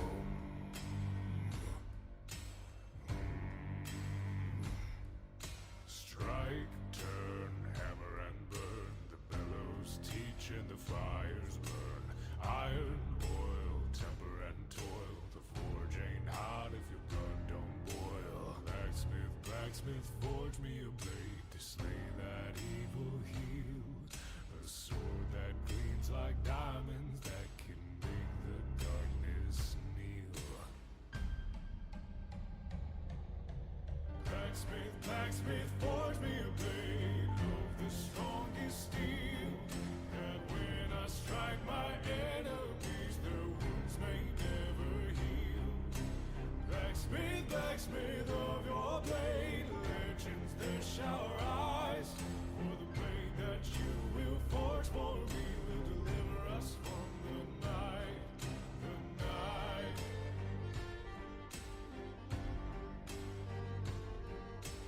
Hear that anvil ring, echo song of the hammer swing. Shape, grind, polish and shine, the world ain't ready for a work so fine. Blacksmith, blacksmith, forge me a blade, for to purge the blight, which creeps upon this world we love to take from us the light. Blacksmith, blacksmith, forge me a blade of the strongest steel, that when I strike my enemies, their wounds may never heal. Blacksmith, blacksmith of your blade, legends there shall rise, for the blade that you will forge for me will deliver us from the night. Blacksmith, blacksmith, forge me a blade of the strongest steel, that when I strike my enemies, their wounds may never heal. Blacksmith, blacksmith of your blade, legends there shall rise, for the blade that you will forge for me will deliver us from the night, the night.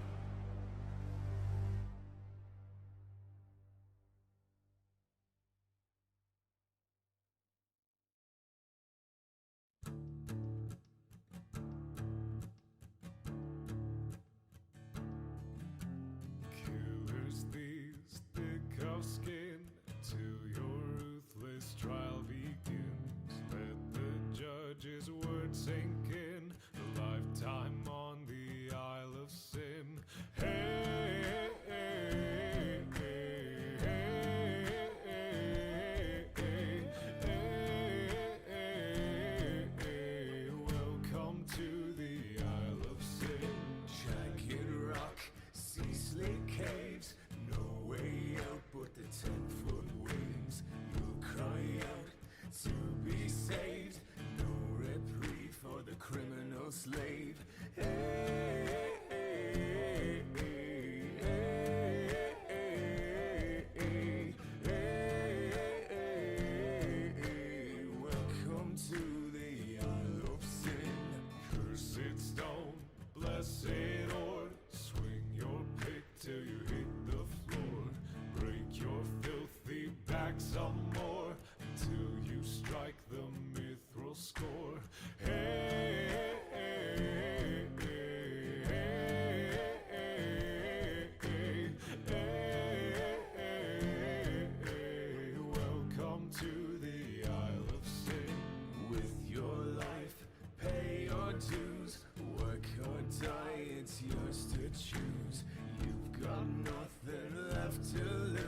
The checks await should you refuse. Hey, hey, hey, hey,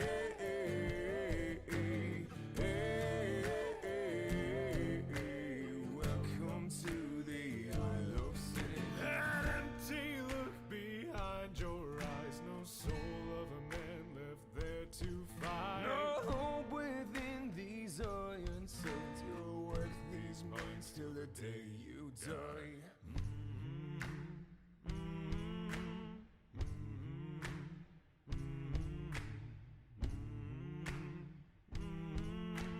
Welcome to the Isle of Sin.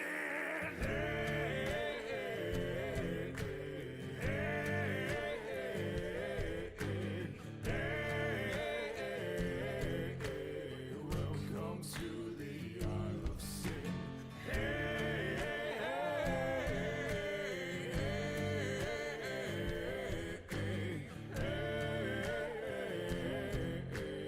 Welcome to the Isle of Sin.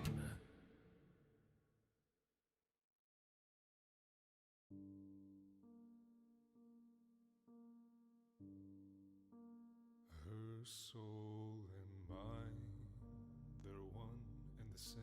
Split one in twain, and we both feel the pain. The sins of one father unread in our veins. Through darkness and hunger, she remained, but her heart no more beats in tandem with mine. And I'm waiting for the wink and the witty one-liner, for her to say she got me and hit me with a smile. But the hole in my chest says I'll be waiting for a while. Be a boatman, your reaper, I'll be yours, but you can't keep her. Lay me down on a bed of ravens' feathers. Dear sister, swear to me you'll stay close, never out of reach. Oh, do not go far from me until I'm gone. Mantle of death, black feathered crown, lift up this body asleep on the ground. A soul for a soul, let mine be laid down in this tomb I wish had never been found. You were to champion, I want her back. So I'll be a boatman, your reaper. I'll be yours, but you can't keep her. Lay me down on a bed of ravens' feathers.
my brethren, the pines, the bees, the frost.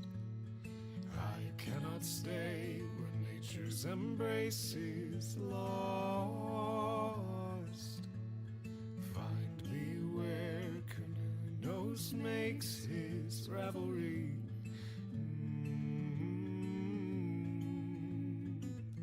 Where the horned one sleeps. Down by riverside resting.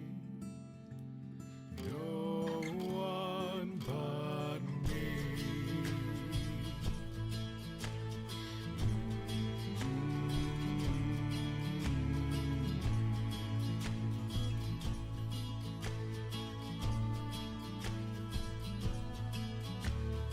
Leave behind your troubles and your worries.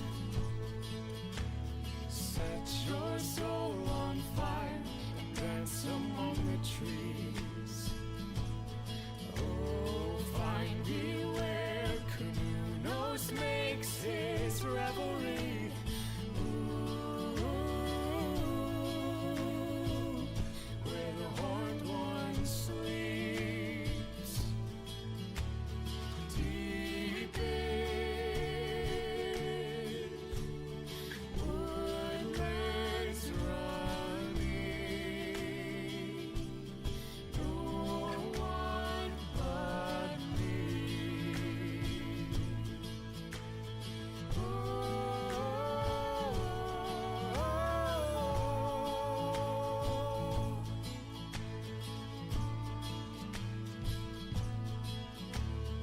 Wake up, breathed in ivy, bathed in the light of the moon.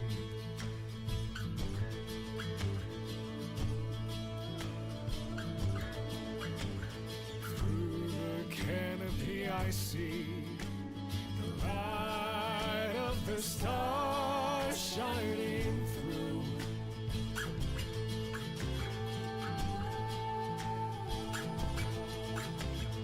Down by shoreside singing. No one but me.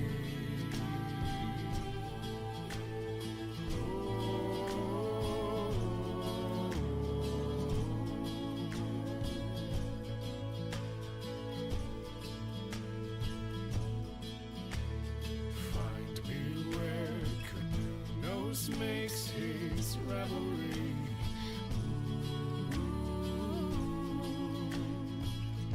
Where the horned one sleeps.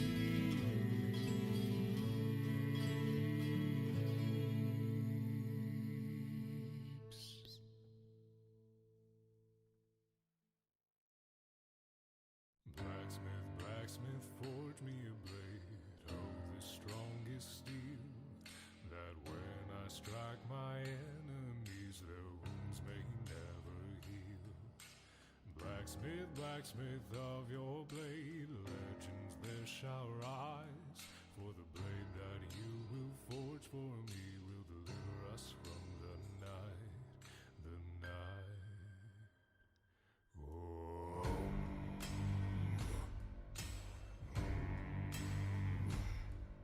Strike, turn, hammer and burn. The bellows teach and the fires burn. Iron, oil, temper and toil. The forge ain't hot if your blood don't boil. Blacksmith, blacksmith, forge me a blade to slay that evil heel. A sword that gleams like diamonds that can make the darkness kneel. Blacksmith, blacksmith, forge me a blade of the strongest steel, that when I strike my enemies, their wounds may never heal. Blacksmith, blacksmith of your blade, legends there shall rise, for the blade that you will forge for me will deliver us from the night, the night.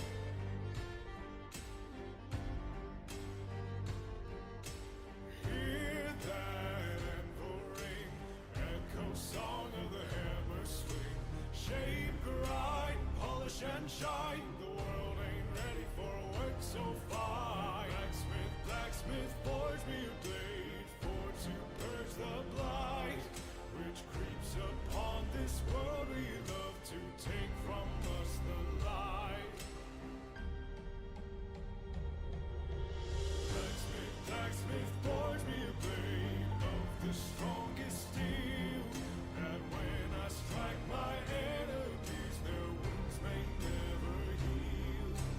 Blacksmith, blacksmith of your blade, legends there shower eyes, for the blade that you will forge for me will deliver us from the night. Blacksmith, blacksmith, forge me a blade of the strongest steel, that when I strike my enemies, their wounds may never heal. Blacksmith, blacksmith of your blade, legends there shower eyes, for the blade that you will forge for me will deliver us from the night, the night.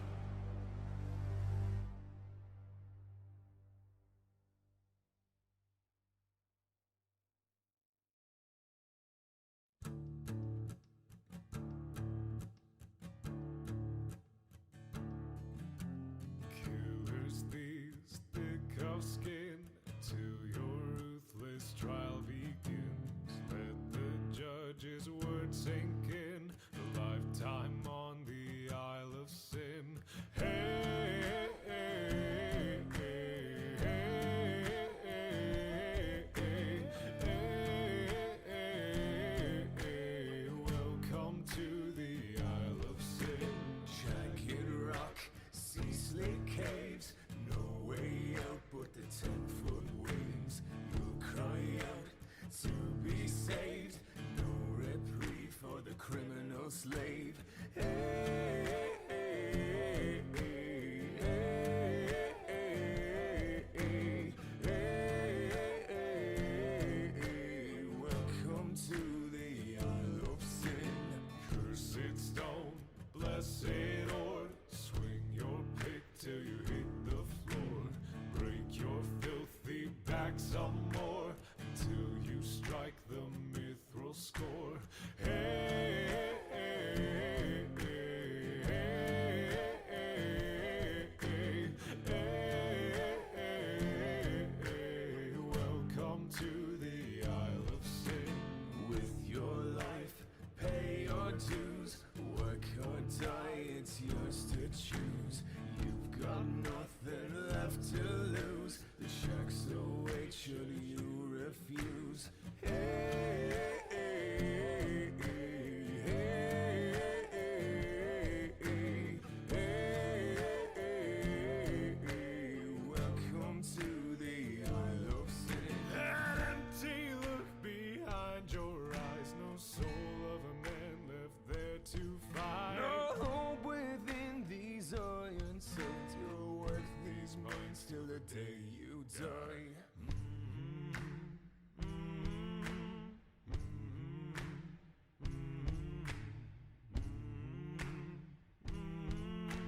Welcome to the Isle of Sin.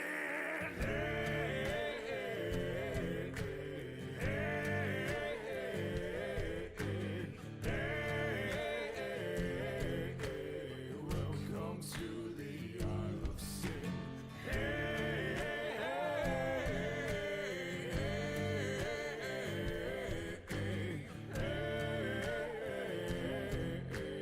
welcome to the Isle of Sin.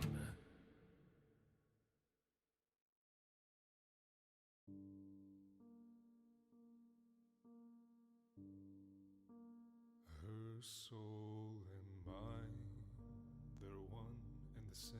Split one in twain, and we both feel the pain.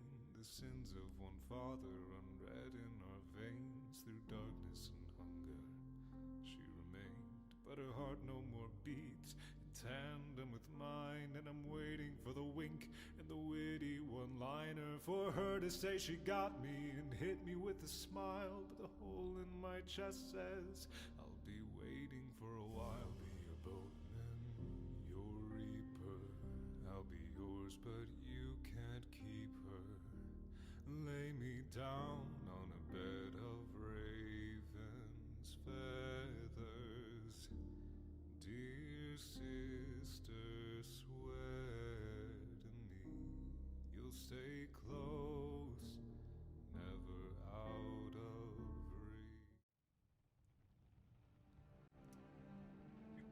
Okay, welcome back to the Exillian Expanse.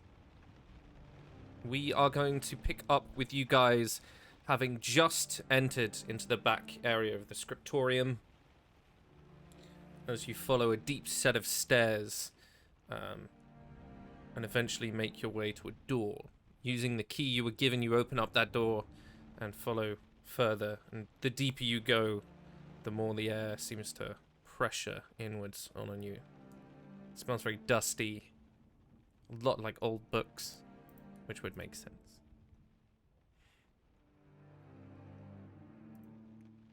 As you walk open into what appears to be essentially a cavern lit by these blue bioluminescent mushrooms, you can see down a small stone path opens up into what appears to be a grand library of some kind. You expected something gothic and looming, but this is pure white marble, beautiful emerald green slate roof, stained glass windows, as if something that both time and Obscura has forgotten about.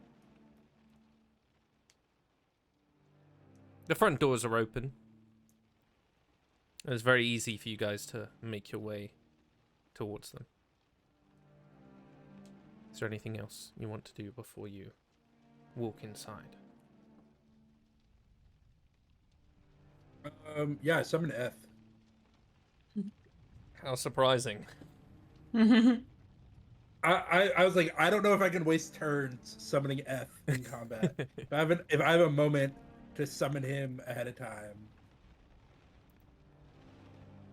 I was gonna do it before we entered, but I wasn't sure if we had come from, like, popped up from Maurice's tunnels, as that's our primary way of moving sneakily through the city. But yeah, he's here. He's with us.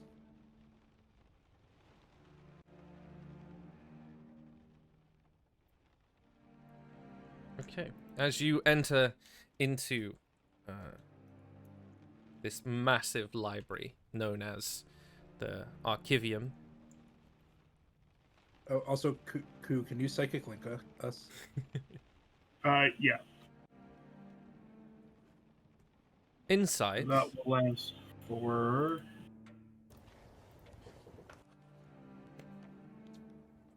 2 hours. Okay. the air is dry and still. The temperature shifts to that very perceptible chill. And the shelves stretch upwards into the darkness of the roof. You can feel a breath of air that moves in and out. And at certain angles, the stone seems to shimmer. As you step inside, who is going first? I will. Okay, I'm directly behind him. doesn't matter.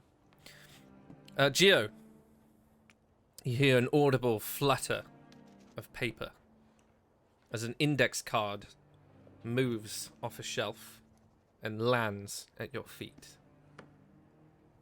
It reads, Geo Milfeast. Row 6, Archive 10. Sorry, what? It Guys, says I need to your- go find this. Says your full name. There is no date of birth, as it has been scratched out and replaced with date of transformation. I mean, I don't even remember when I was born, so that works for me. You know where this is, as this library is very clearly marked out. It almost feels that even though this was a grand expanse of stone and heraldry, that it's bigger, definitely, than what it looked like on the outside. Like Doctor Who. It's bigger on the inside. But yeah, you know exactly where this is. It's a very specific system, which is used in a lot of libraries.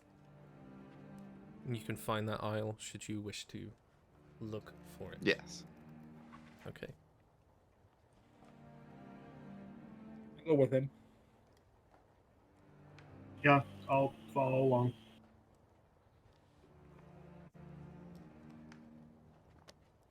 Geo, as you're moving along, guiding the party through the different corridors, as soon as you step onto your row, it transforms into a room with a couple of bookshelves and a vast glass domed ceiling. The windows are cracked but open to a beautiful starlit sky.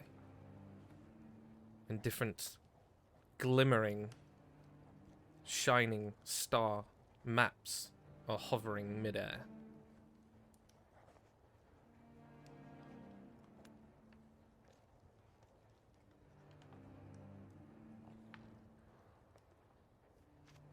There is a large telescope, and hovering by it is a large glass orb, in which you can see a reflection of yourself.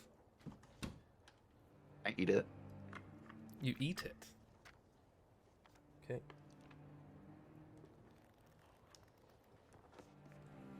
Well, he just shakes his head.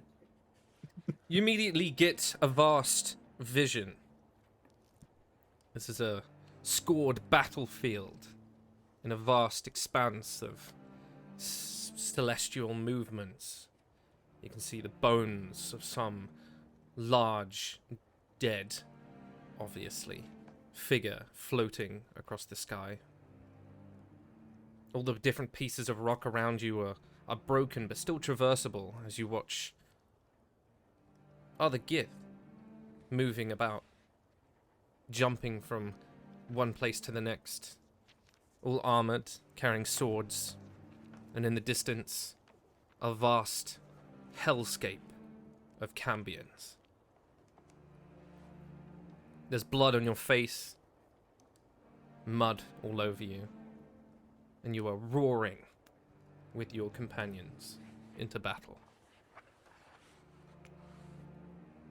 Before you're brought back awake. Since I ate it, can I see that vision whenever I want to? Unfortunately not, but you do have advantage Yeah. on intelligence saves for the rest of this arc. Sweet. Damn. As soon as that is finished, you're back in a very simple corridor, shelved with books. Bellini. You hear once more a little Yeah. flutter of paper, and a card slides to your feet. I look down. This one's a little bit What does it different. say? It still says Bellini. Still reads most of the details that you know.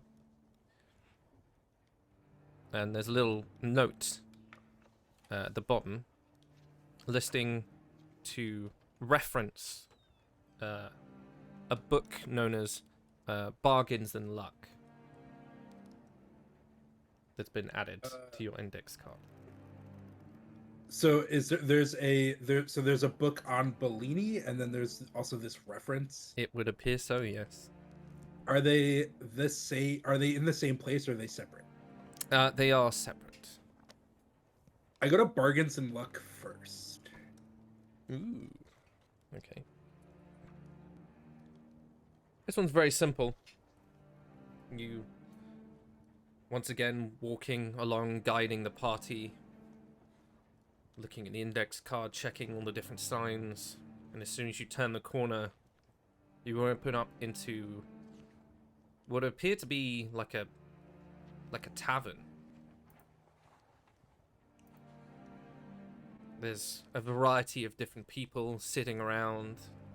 You notice quite a slender gentleman in a long black coat and slick back, curling black hair.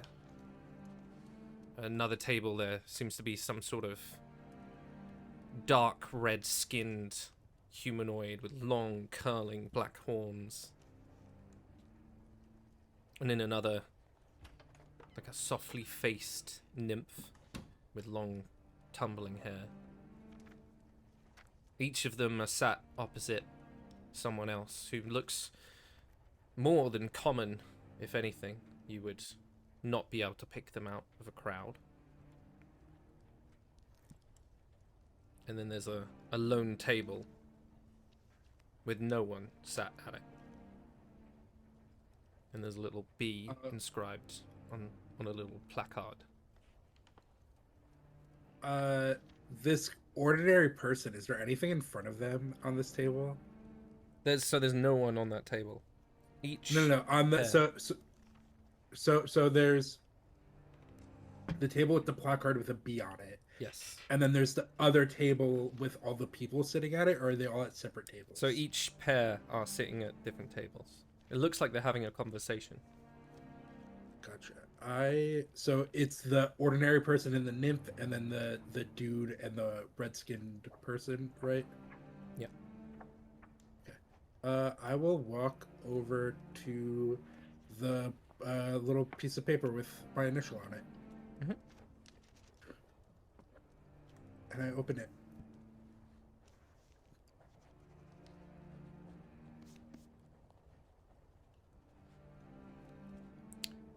You don't see anything in particular.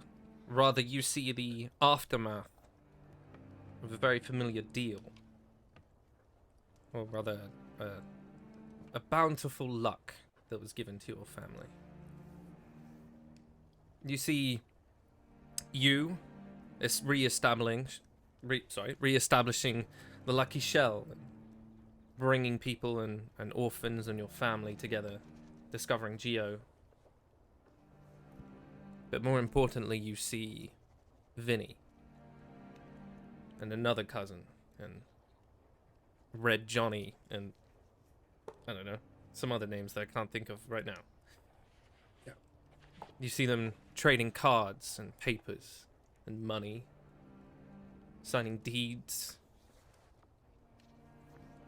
You see a very elderly turtle that you only ever referred to as Uncle. He came maybe once a year to come give grace to your mother. You assumed maybe he might be related to her, but it was never really spoken about. And sat across from him, it's a beautifully pale, long blonde hair, sparkling red eyes, as Valessa hands him a contract. Cool.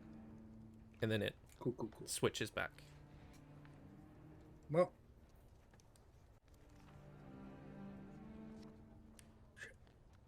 do I know where that uncle travels from when he comes to visit my Never really said. He never really asked. I would say you have enough context to maybe guess that he's probably in the city. Cool. Well, guys, I think my uncle's here and may or may not be mind controlled by Valessa. To be determined. But I'll explain more after we kill a necromancer. And then I go to my name book.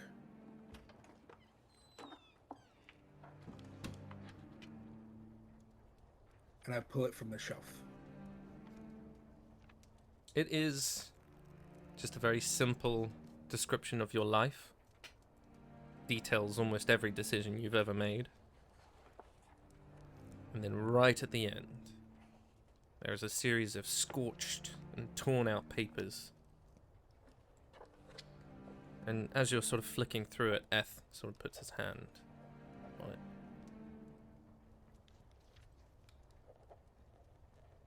Does more of the book burn, or does the burned pages start when I meet F?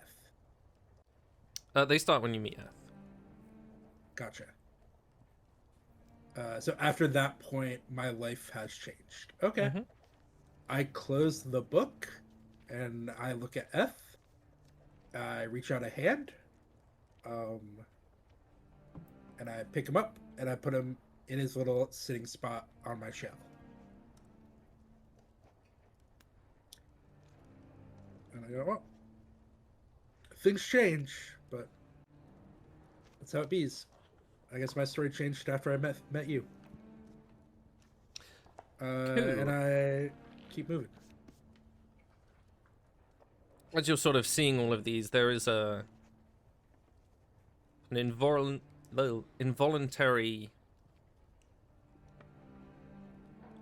not so much a wish, but a curiosity. And as soon as that comes to light, your index card sort of flutters onto the ground.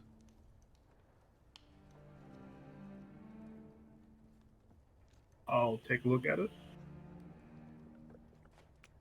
The shelves bent into tall alleyways, lit by different flickering sconces. The sound of dripping water, and in the distance you can see a young man laying in the street, whilst another gorges upon his throat. You recognize this incident as you watch your previous self from a third-person perspective. And the rest of you can see this as well.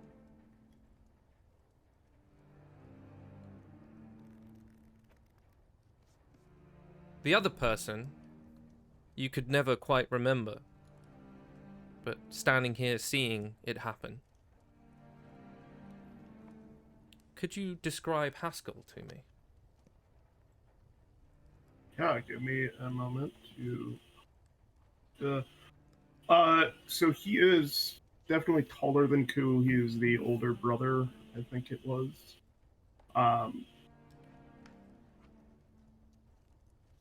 Longer hair, dressed in a guard's uniform. Probably more on the handsome side than Ku is in this state. Impossible. Very possible. Ku is exceptionally average. Did you roll for your penis size too? Yeah, it's 2d4 plus 1 per size. Hey, category. look, you could be average as hell and just be packing a thick snake. This is peak D&D, guys. Loraya chronically does have what was it, a 4-inch penis? 4-inch wiener for Loraya, hell yeah. Yeah. Yeah. grows Siler had a with, good time. Yeah. I mean, he can transform, so it makes sense. Yeah. But yeah, you this come week's to the episode is sponsored to you by Crystalite with caffeine. It's what's fueling these jokes. you come to the realization I got it in there. as you see Haskell himself stand up, your blood dripping from his chin, and kisses his fingers and places them on your head.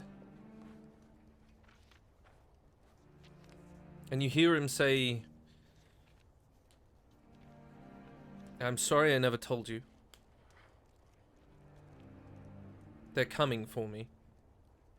I can't protect you, so my only hope is I can make you into someone worth protecting." And as he turns to one side, you can see a large piece of wood sticking out of his chest. And he sort of stumbles and walks off into the darkness.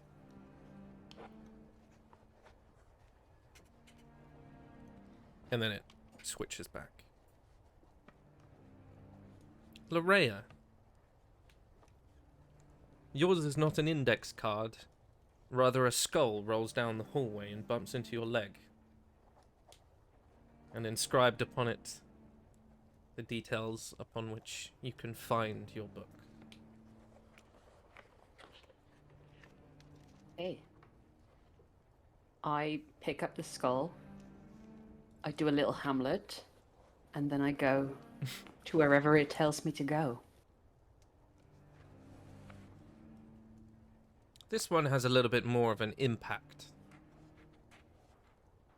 The library transforms into a twisting rose garden under moonlight. And the roses shift from white to deep violet as soon as you're nearby. At the center is a pool of black ink. And upon a pedestal is your book. However, it is chained, and there has been another placed upon it.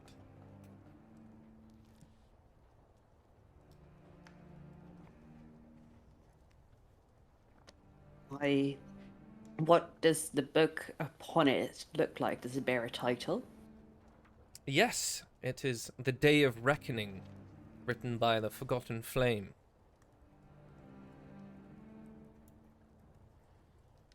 I want to read that first, but before I do, I want to lift it and see the title of the chained book.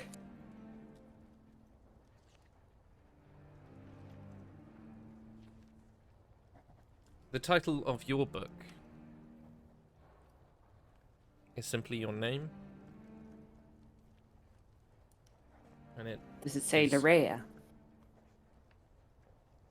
Does it say Larea? I don't know. I'll I leave that genuinely down to don't know. you. Okay. I'll get back to you on that. I have to decide that. I've not thought about it. Okay. My name to be determined. The other book is a very large tome, but there appears to be a small bookmark. There's an addendum called The Tales of the Satyr. Okay. There seems to be an intrinsic wretch that's trying to stop you from reading it. Almost as if you just feel sick. I really want to read it, so I will fight the wretch. The book appears blank at first, but as soon as you move a page, vines begin to cover all over it, leaving behind a faint trail of ash, and thus the letters. You only see a couple of entries.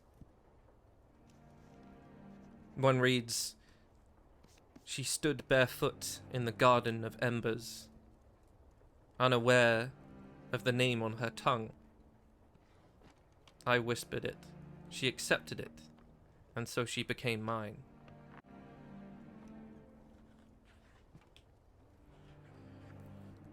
Balance is a lie told by the fearful. Power creates gravity. Gravity decides truth. I shall offer truth.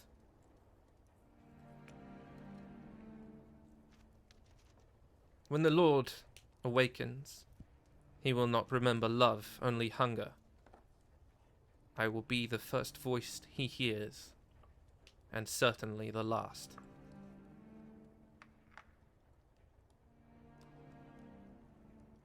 My glittering flame of gods walks amongst them now. She burns bright, but her mood changes like the wind.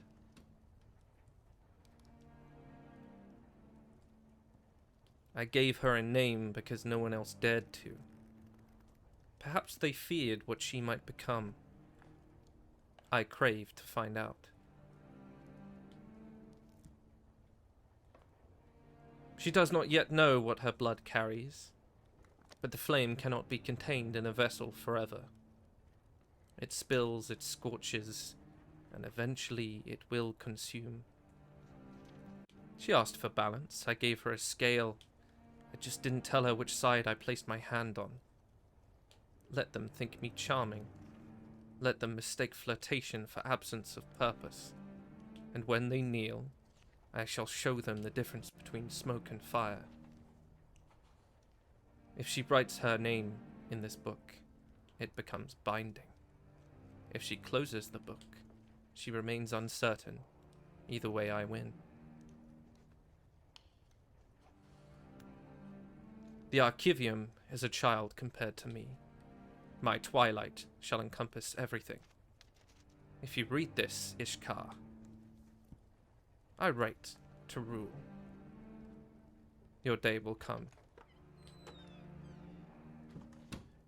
And on the last page, there is a small blood-red quill tucked between the pages.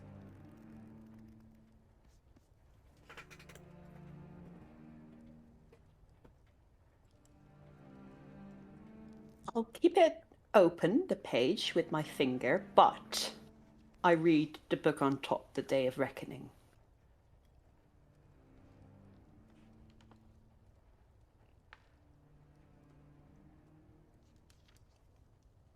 Let's define that one.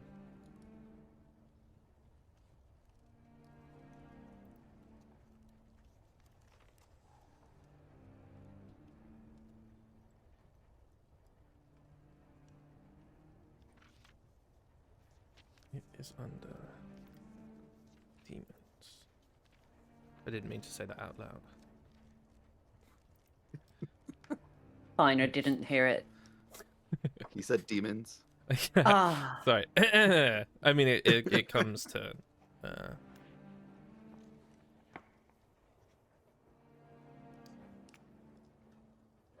The Day of Reckoning, written by Lord Asmodeus.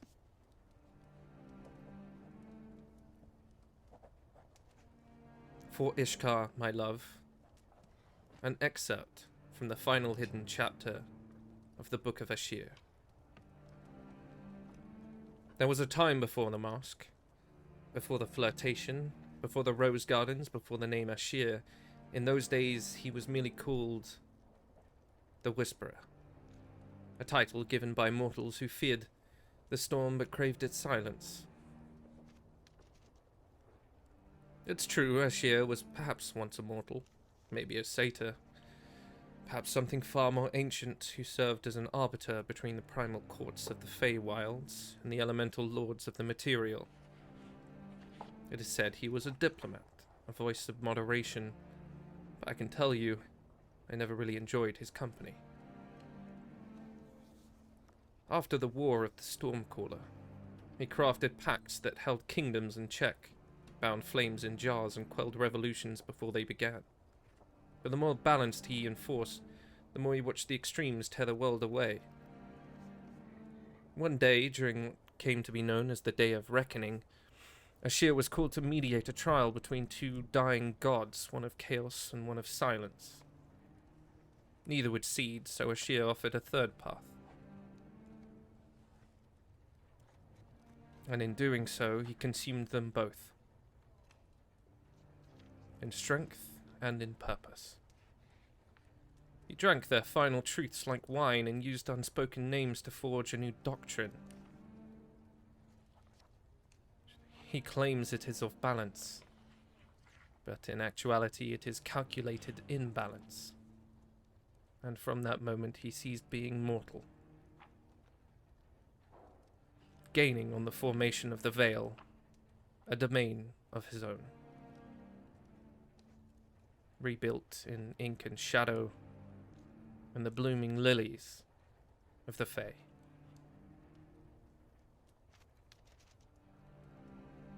After this event, Ashir vanished from most recorded history. He only appeared in forgotten folklore and marginal annotations in some contracts, mostly infernal. He became the patron to the desperate, not the broken, but those still pretending not to be. He made deals not to fix people, but to make their flaws beautiful and useful.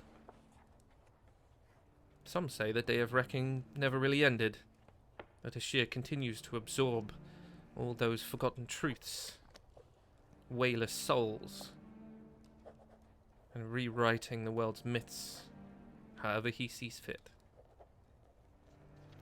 Some say he's still building something. Something not even the gods will see coming. A lot of people call it corruption, but in all honesty, I respect it. This will be your only deal you make, Ishkar. Do not call upon me again.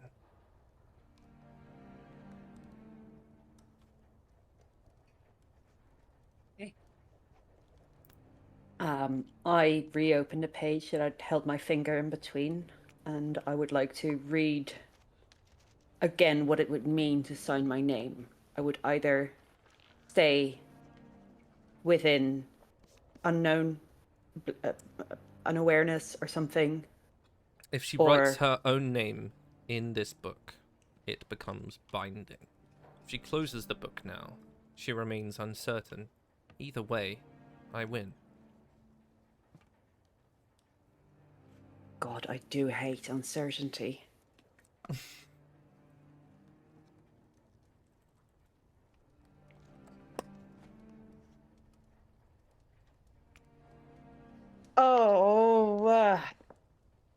I write my name, Okay. and I've decided that Larea is on the cover. Okay.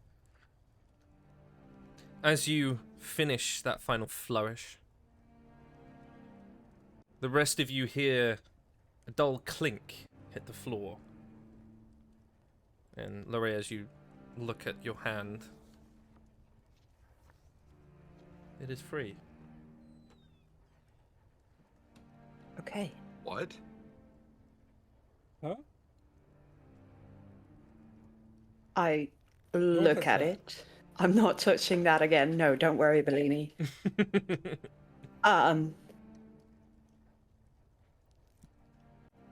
Has it changed form in any way, or is it as we found it before I touched it? Exactly the same. It's a necklace and a key-shaped sort of pendant. I grab some sort of cloth and wrap it in that, and store it in my backpack. Okay. Cool. I have no idea why that happened.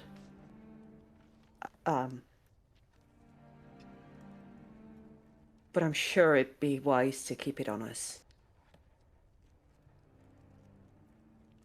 I'd be happy to eat it if you want me to. Oh, Fuck's let's sake. not do that. Of course. It's the safest place. Yeah, well...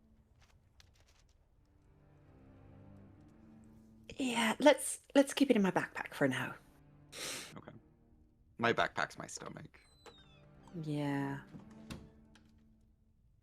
As you guys finish that sort of weird dimension vision and it returns back, you are stood in the middle of the library. And you watch as one book falls and then another before this huge torrent of pages hit the floor. Can everyone roll initiative, please?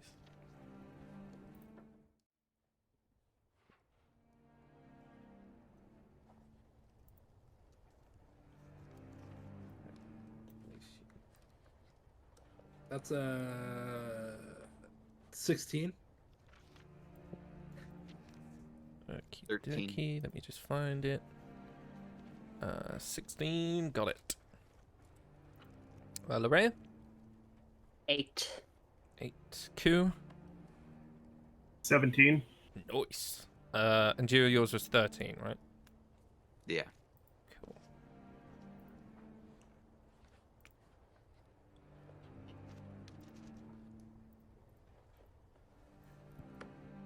So I'm just making some adjustments.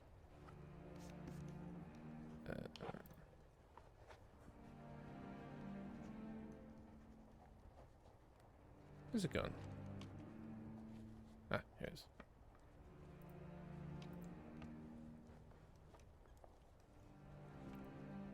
Okay. Let me find some cool music for fighting, I guess. This one.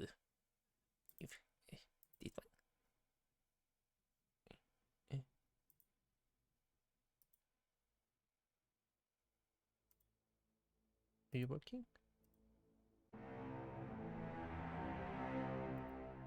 Ooh, that's spooky. Okay, first up in the initiative will be Ku. As you watch, book. Let me find this. Kaplui. How big is it? Sorry. Hey. Jesus. It is. So we're just fighting a massive amount of mimics. We're a massive mimic, apparently. Jesus Christ. No, sorry. As I did, there isn't one. Can I There get is like a summoned? swarm I of can't see the bones, battlefield. but it didn't feel right. So, there you go. As you watch this huge mass of books begins to swirl and spiral into a massive arched, almost like it's not really a face, but you can tell that this swarm is moving in your direction. Ku, you are up first, so you will of course have the element of speed on your side. Yeah, I will, I guess, use my bonus action to steady aim, and then, let's see what psychic damage does to these things. I'll huck a psychic dagger at the swarm of books.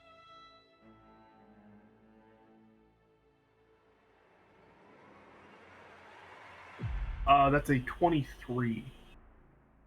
23 does hit, yep.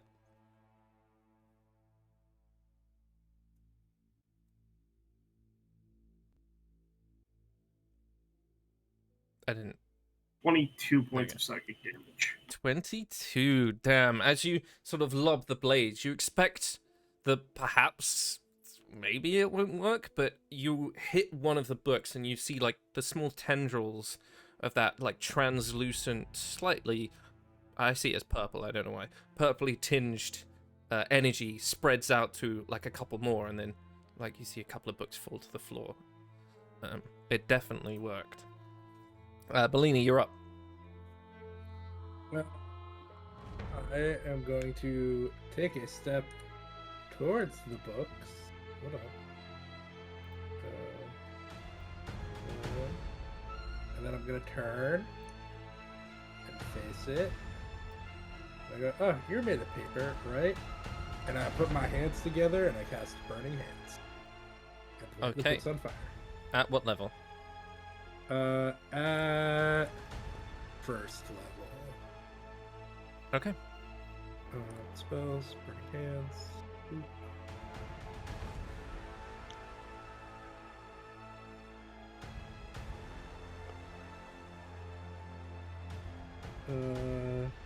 That is 12 points of fire damage. As you raise up your hands and begin to utter the spell, you can feel something pushes back against it from this swarm of books. You have done no damage. Oh, did I get counterspelled? Can I roll Arcana to see if You I can got roll Arcana, counterspelled? yeah, if you want to try and figure it out. Yeah. That's a 17 plus 0, 17. Yeah, I'd say that's high enough. The swarm can't be affected by spells of second level or lower. Cool. Guys, we're gonna hit this thing. Does my spell fizzle, or do I consume the spell slot? You consume the spell slot, definitely. But you obviously now know that, so that's a bonus. And then F, who's not where is my little dude? There he is. F is gonna huck a flame seed at it. and is gonna fly up. Okay. So F is gonna roll to hit. Does a boop, boop, boop. F, what is your roll to hit?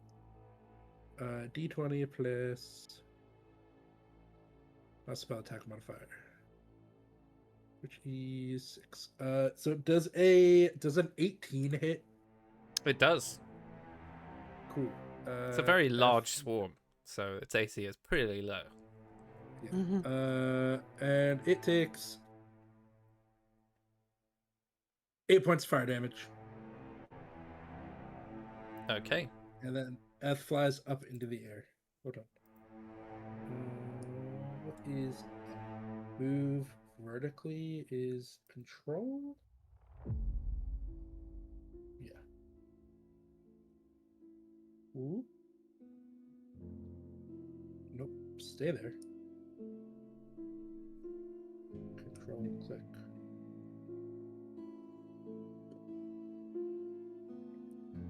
And as a bonus action, I cast Shillelagh on my stick.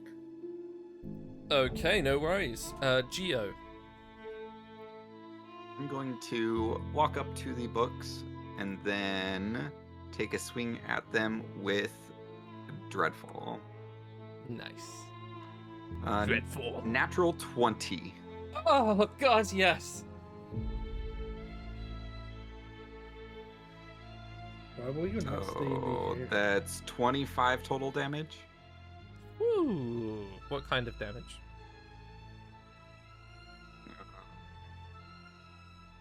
It's a bludgeoning. Okie dokie. Yep. As you just give a massive whack and you watch like a whole torrent of books just spill out the other side from the sheer force of it. Anything else? On my bonus action, can I eat a book? I would consider that an action. Okay. Then I will just get big Mm-hmm. and invoke Giant Smite. Oh, wow. GM tool, set size. Wow, wow, wow.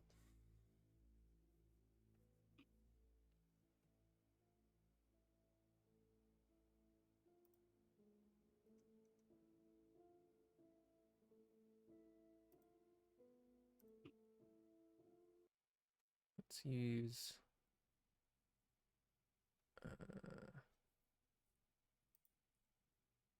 this one.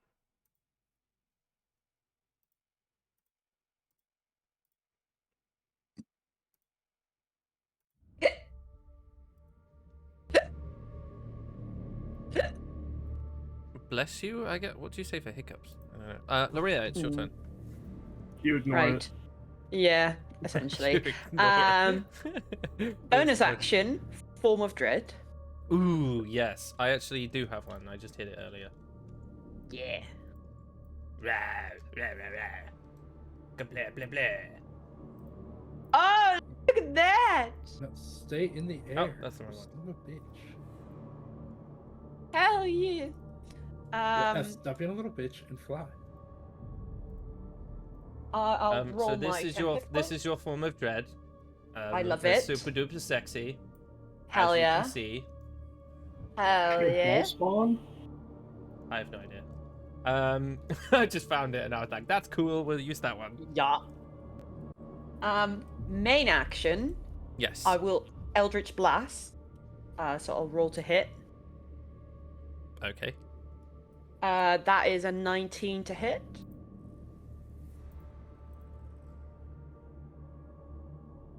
Does that hit? Eldritch Blast is your cantrip, right? Oh, yes. It does hit. Doesn't do anything. Alright. Yeah. No, sure, fine. I mean, technically, Cantrips Bellini aren't a didn't level. tell you, so. Yeah, I was also like, oh, that's fine. All my spells are 3rd level, and I didn't think about cantrips that way.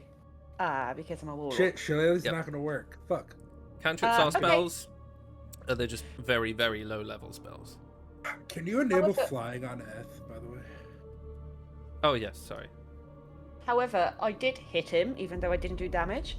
I don't know if he's immune to it. I can imagine he would be, but I can make him do a wisdom saving throw to see if he's frightened. He's immune to being. Well, it's a swarm. Okay. It's a swarm of bugs. Yeah, They I don't know, really but have consciousness. he took psychic damage, you know. I guess so, yeah. But It was worth a try. Yeah, okay, books aren't scared of me. I'm scared of books. Yeah. Okay, Anything else? I will I can't move my form of dread. I'll move here. Somewhere behind Bellini. Not Bellini, the other one, Geo. Yeah. To this point. Sorry, I was just quickly looking up in the DMG. If cantrips count as spells, and they do, they're just spells that you can cast at will and don't require components. Or a spell slot. Okay, the swarm is going to go for Bellini. Cool. Can I move, Papa? Yeah. I can't Of move course you him. can. Oh, Yeah, of no. course You you gotta can't. give her That's control so of the token. stupid. There you go. Please, Papa. Thank you. Okay. Hell yeah. Stop it with the rulers. Yeah, there we go. Right. Go on. This one is going to attack Bellini. They're going to make a. They're going to touch you Try. and be spiteful about it. That is a crit. Wait for it. No, it's not. Thank you. Get fucked. That is a 15. That misses. Get fucked, books. It is then going to attempt to drain some of your magic. So I need you to make a DC 16 saving throw with whatever spellcasting ability you use. Wisdom. Which I would guess would be wisdom. It is wisdom.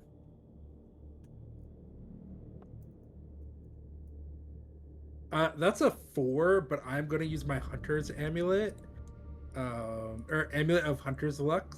Once per day, a user can use the amulet to reroll a failed Wisdom save, Okay. and that's a nat 20. Nice. As you feel those books try and suck some of the energy from you, you hold the amulet, sort of steel yourself.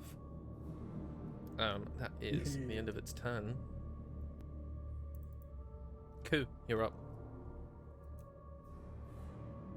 All right. I am going to bonus action, steady aim, and throw another psychic dagger at it. Okay. I'm just moving people into specific squares because I like it. Okay. And here we are.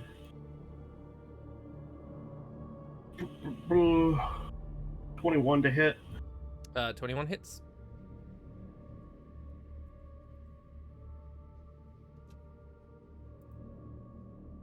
$20 points of psychic damage. Woof. Rough. Anything else? And that is my turn. All right, Bellini, you're up. Cool. Recognizing that,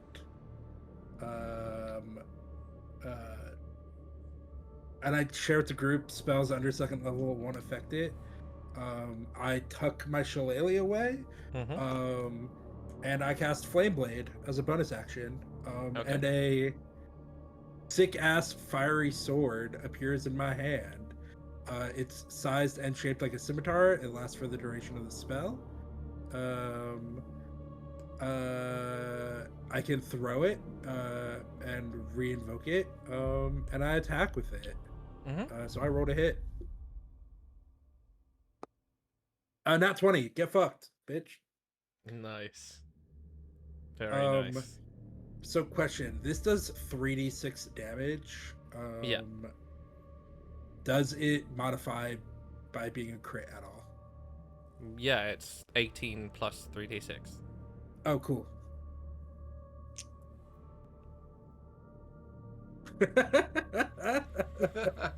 You know who doesn't have a magic hammer, Vaughn?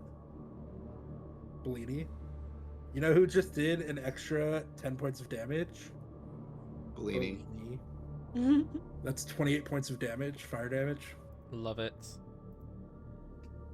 And then Eth Big whammy. launches a fireball at it. Cool. Eth rolled a 15 total.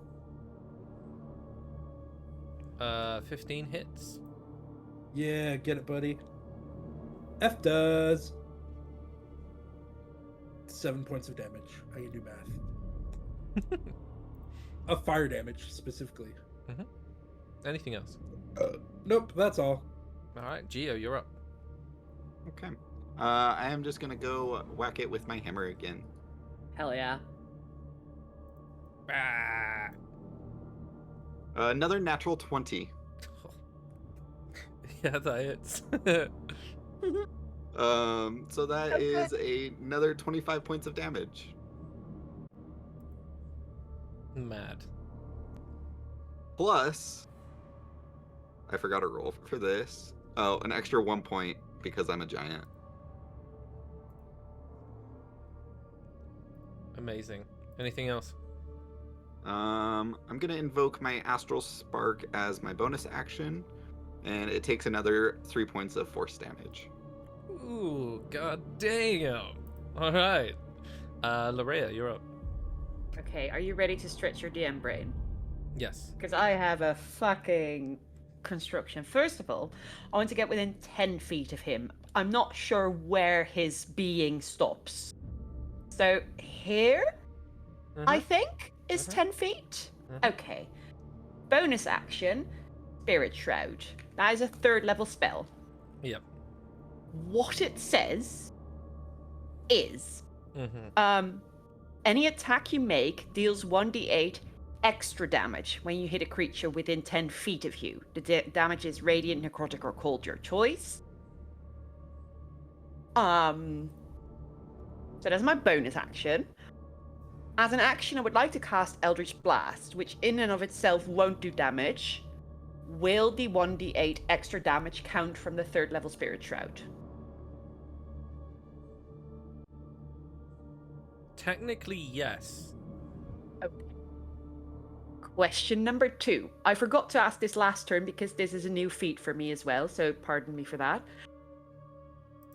Once per turn, when you hit an attack roll, and deal damage. Oh, but I do now. You can replace the damage with necrotic. No, that doesn't. I don't care about that. While in your form of dread, this trait deals 1 additional damage die of necrotic damage.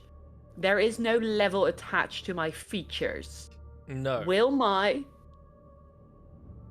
form of dread deal an additional die of damage? Yes. If I. Yeah. Okay. So he gets 2d8. Sorry, this is really complicated. I forgot to add a d8 for leveling because I leveled up. So my flame sword does an extra 3 damage. F. Yeah. I will be dealing. Sorry, these are all new spells. I'm trying to 7 radiant damage and Okay. 8 necrotic damage Okay. with my Spirit Shrouds and 0 for Eldritch Blast. Amazing. Good construction. That was very good. Yeah. I had to look very deep into my character sheet for this.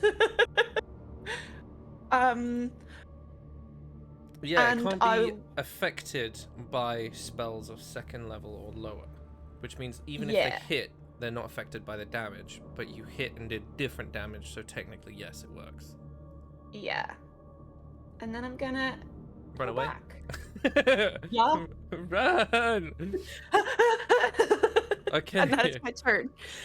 The swarm is, it doesn't like Bellini. Bellini keeps making magic. Yeah. I did an extra 3 damage to it, by the way. Yes, I wrote it down. 2 hits is a natural 20. No, it's not. You're not allowed to crit on me. It's 25. That's fine. It's not a crit. Okay. Bear with. Sometimes you get a boo-boo, and that's okay.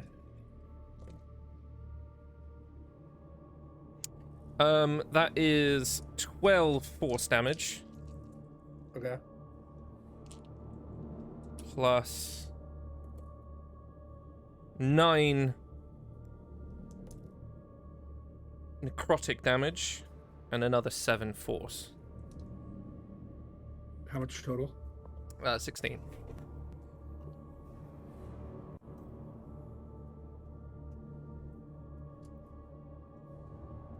Cool.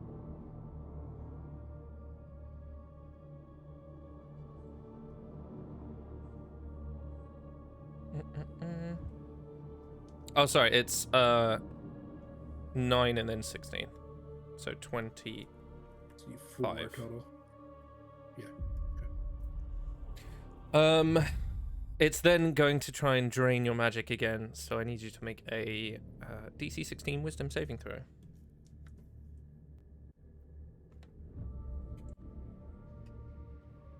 That's a 17.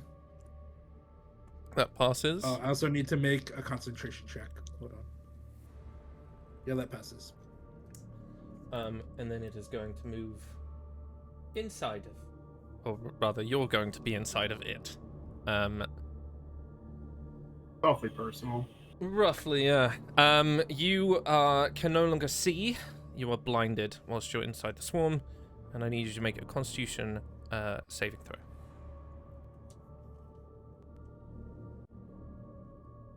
Nat 20. Get wrecked. Yeah, you're fine. Q, you're up.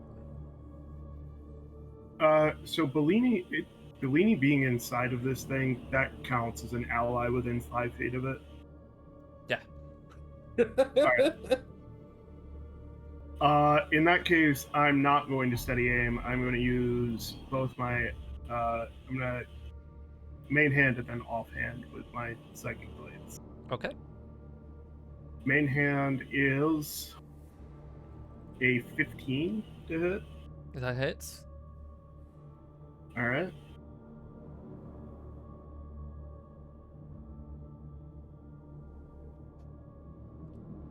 Oof. Only 11 points of damage on that one. How would you like to kill this swarm of books? Oh, thank fucking God. Yeah, so I think we said when it's up close, the psychic blades are more claw-like than daggers. And I think he is just ripping apart books left and right, just grabbing them out of the air. Okay. Yeah, as you're ripping them, your hands find something that's unmoving, and you grab it, dig your claws in, and sort of rip out. And as you do, you're holding the spine of a little larger book that's been completely torn away from the rest of the pages, and all of the books just drop instantly, just clattering onto the floor all around you. It is dead. Or, I guess it was never really alive? I don't know. You guys are free. Well, I think they know we're here. Yeah. Yes. I got 10 is that minutes your left form on of this. dread voice? Yes. I have 10 minutes left on this flaming sword. Or 9.5 minutes left on this flaming sword. We should rush wherever we're going, and I drink some healing potions. Okay. I can drag my ugly fucking demon feet wherever we want to go. God, I do love so this form of as dread. you can see in front of you, leading up, there is a large set of doors. And as you open up, it leads into a very similar looking room to this.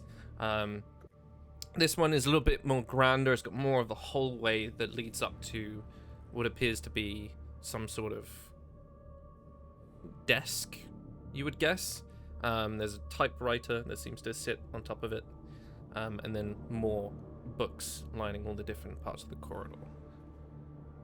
As you walk in, there's almost like a serpent-esque slithering of a cloak, and then like metal rattling along the floor as you watch a hooded figure sort of glides stop it, around the corner. It's really distracting.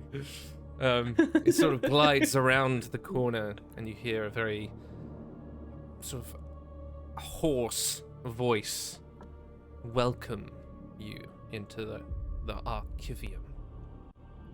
That is where we're going to end our session for today. You son of a bitch. And we will pick up next week with a little interaction with Ishkar, the Undying. Until then, we'll see if he's undying. until then, thank you guys for joining me. Before we finish, we do have our weekly giveaway to announce. I just need to change the thingy. Whoop.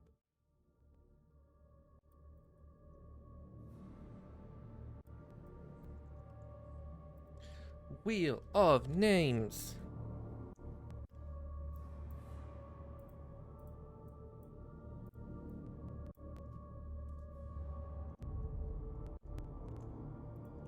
Oh.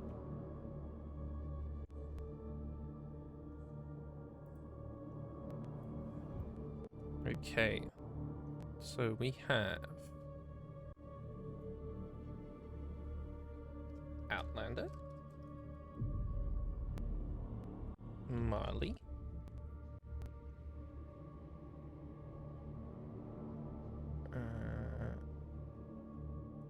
did Wombat enter?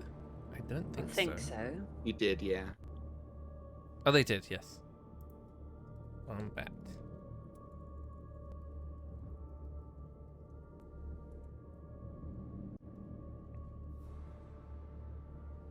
I think that's the only names on there, as far as I'm aware.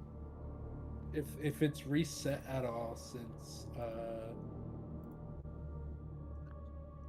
yeah, because I haven't caught a Friday stream in a while. Yeah, I'm just double checking that right now.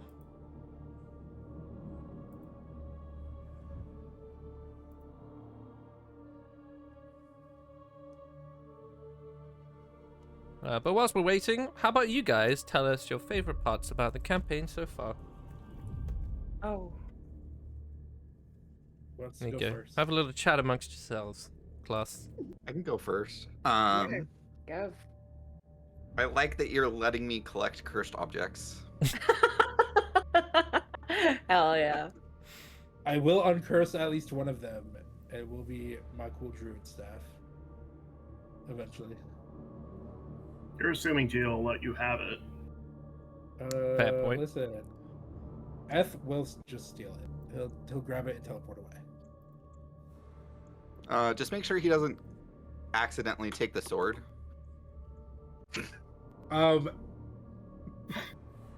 He could survive technically as long as the roll is average or worse. That's fair. Just a cursed hippo walking around with cursed objects trying to collect Pokemon badges. I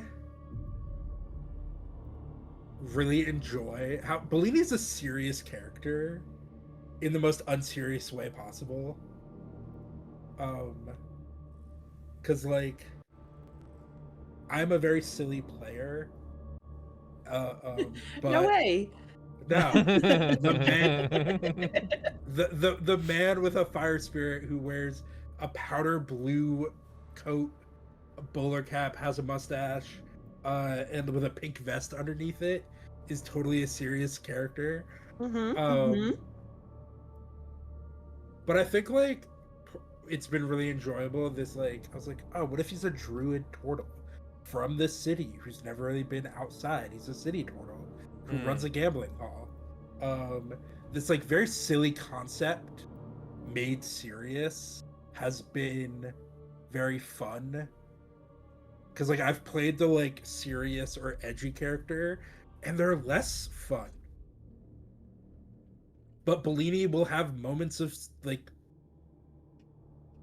seriousness, I guess. Like Bellini has very average stats.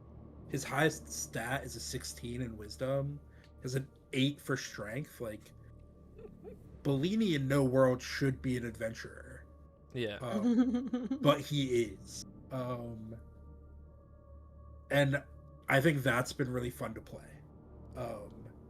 This man who's went from, yeah, I like run the card game for the aristocrats who aren't quite lords but are around. He's like part of the entourage. Is a fun character to play. Way more fun than I think Vani was in our previous game. So it's just a weird character that we didn't know how to interact with.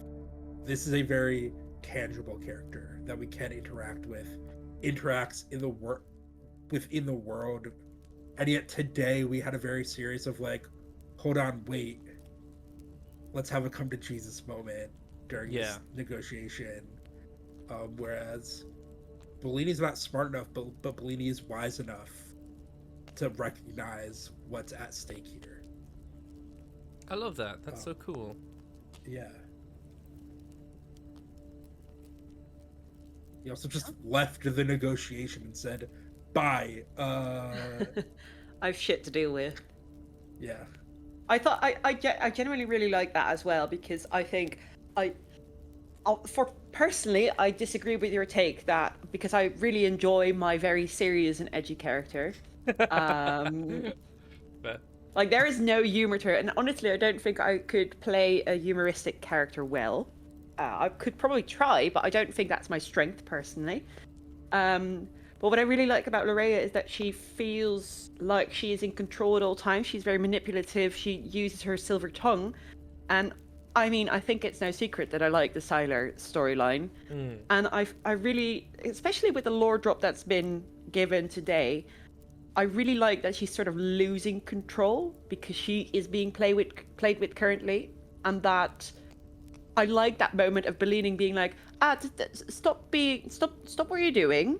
Because I'm playing her to let her emotions get the best of her, and I really like that interaction. That was really cool.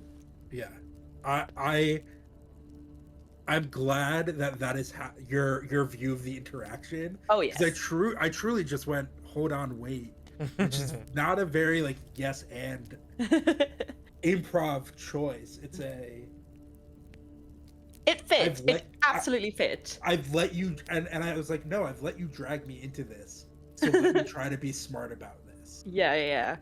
And obviously, any irritation I display is Lorea. I loved it. But Lorea is very fucking pissed off, obviously. Yeah, that's fine. Lorea can be pissed at Bellini. F will just woo her over. Yes, no, I love that interaction. I thought it was very fitting for what she is going through with two very deceptive men that are circling her currently. Cool. Yeah, I mean, I think for me, it's just been being able to keep a lot of Ku's backstory, the constant mystery, and having that bit of a slow drip of that information instead of just knowing it all at once. Nice. Yeah, well, the Haskell thing, I didn't think it needed to be rushed. It was very much just like I'll just put stuff every now and then. Anyway, we have the wheel ready, I believe. Marley, Outlander, combat. Yeah, I mean, there's only Vaughn. three I of them, really like Ku's character, and like this. Yeah. Like, I definitely know how to play this game better than you other three, and like we turn to Ku for a lot of things. Yeah. Which is really fun because like, yeah, it's nice knowing.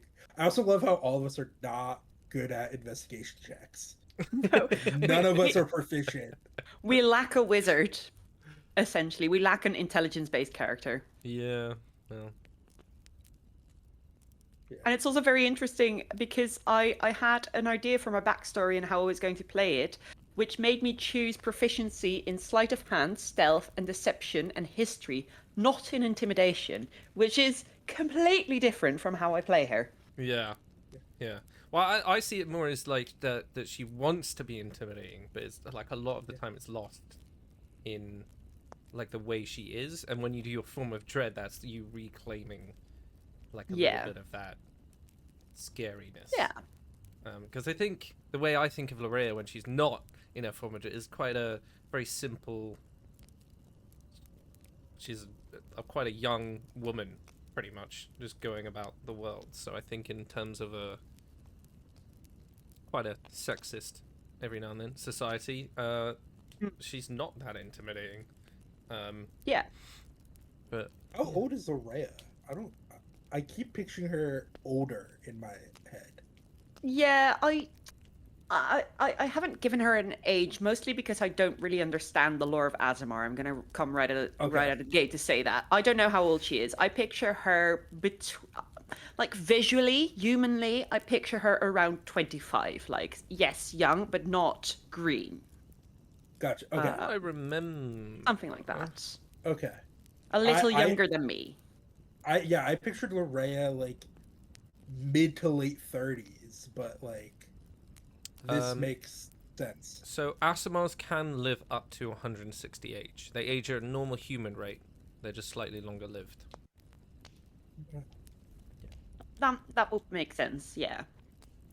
I'll also get back to you why or is that something we should discuss on stream, or should we go with the wheel? Like her name. There's a reason that I didn't know whether that would be her name or not, but that can be on stream. Yeah. I like leaving things down to players. I don't always. Well, I do love writing lore for people, but I also enjoy just being like, what do you think it is? Because I don't know what it is. So we after stream we usually hang out and we chat about the We session. usually do. And I don't know shit why like we that. don't just do it. I guess to We keep should do some of that. the mystery. Yeah, that's true. Some like this conversation totally is. Yeah, it's the on thing we stream. do off stream for the inspiration stuff. Obviously, I can't say in front of other people. No. But We're also really crunchy a lot of the time after stream. yeah, Like, we do a lot of numbers we do. Yeah. pre and post stream. Anyway, let me quickly do this giveaway before we lose track of what's Okay, going yes. on. Give away Lorea's name and then we'll wrap. Kapuya, our winner for this week is Joe Mama. Marley. Hey. There you go. Congrats. So we're Congrats. just funding everyone's dice addictions, Marley. Hell yeah.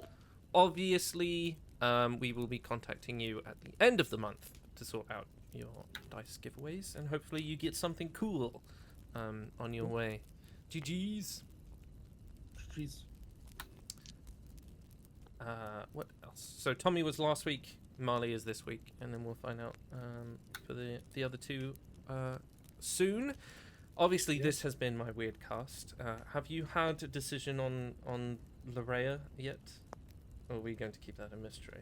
No, we'll do it. We'll do it offline. Yeah. Okay. We'll do it offline. But until Sorry, then, we'll guys. see you guys next Friday for Stormcallers, or if you just want to jump in for more Exillian Expanse, we are back live, I believe, next Saturday. I don't think anyone's told me otherwise. No, I think we're here. There. Is everyone here? Nice. Yeah. Excellent. I think so. Until then, we will see you later. Say goodbye, guys. Bye. Bye, guys. Bye.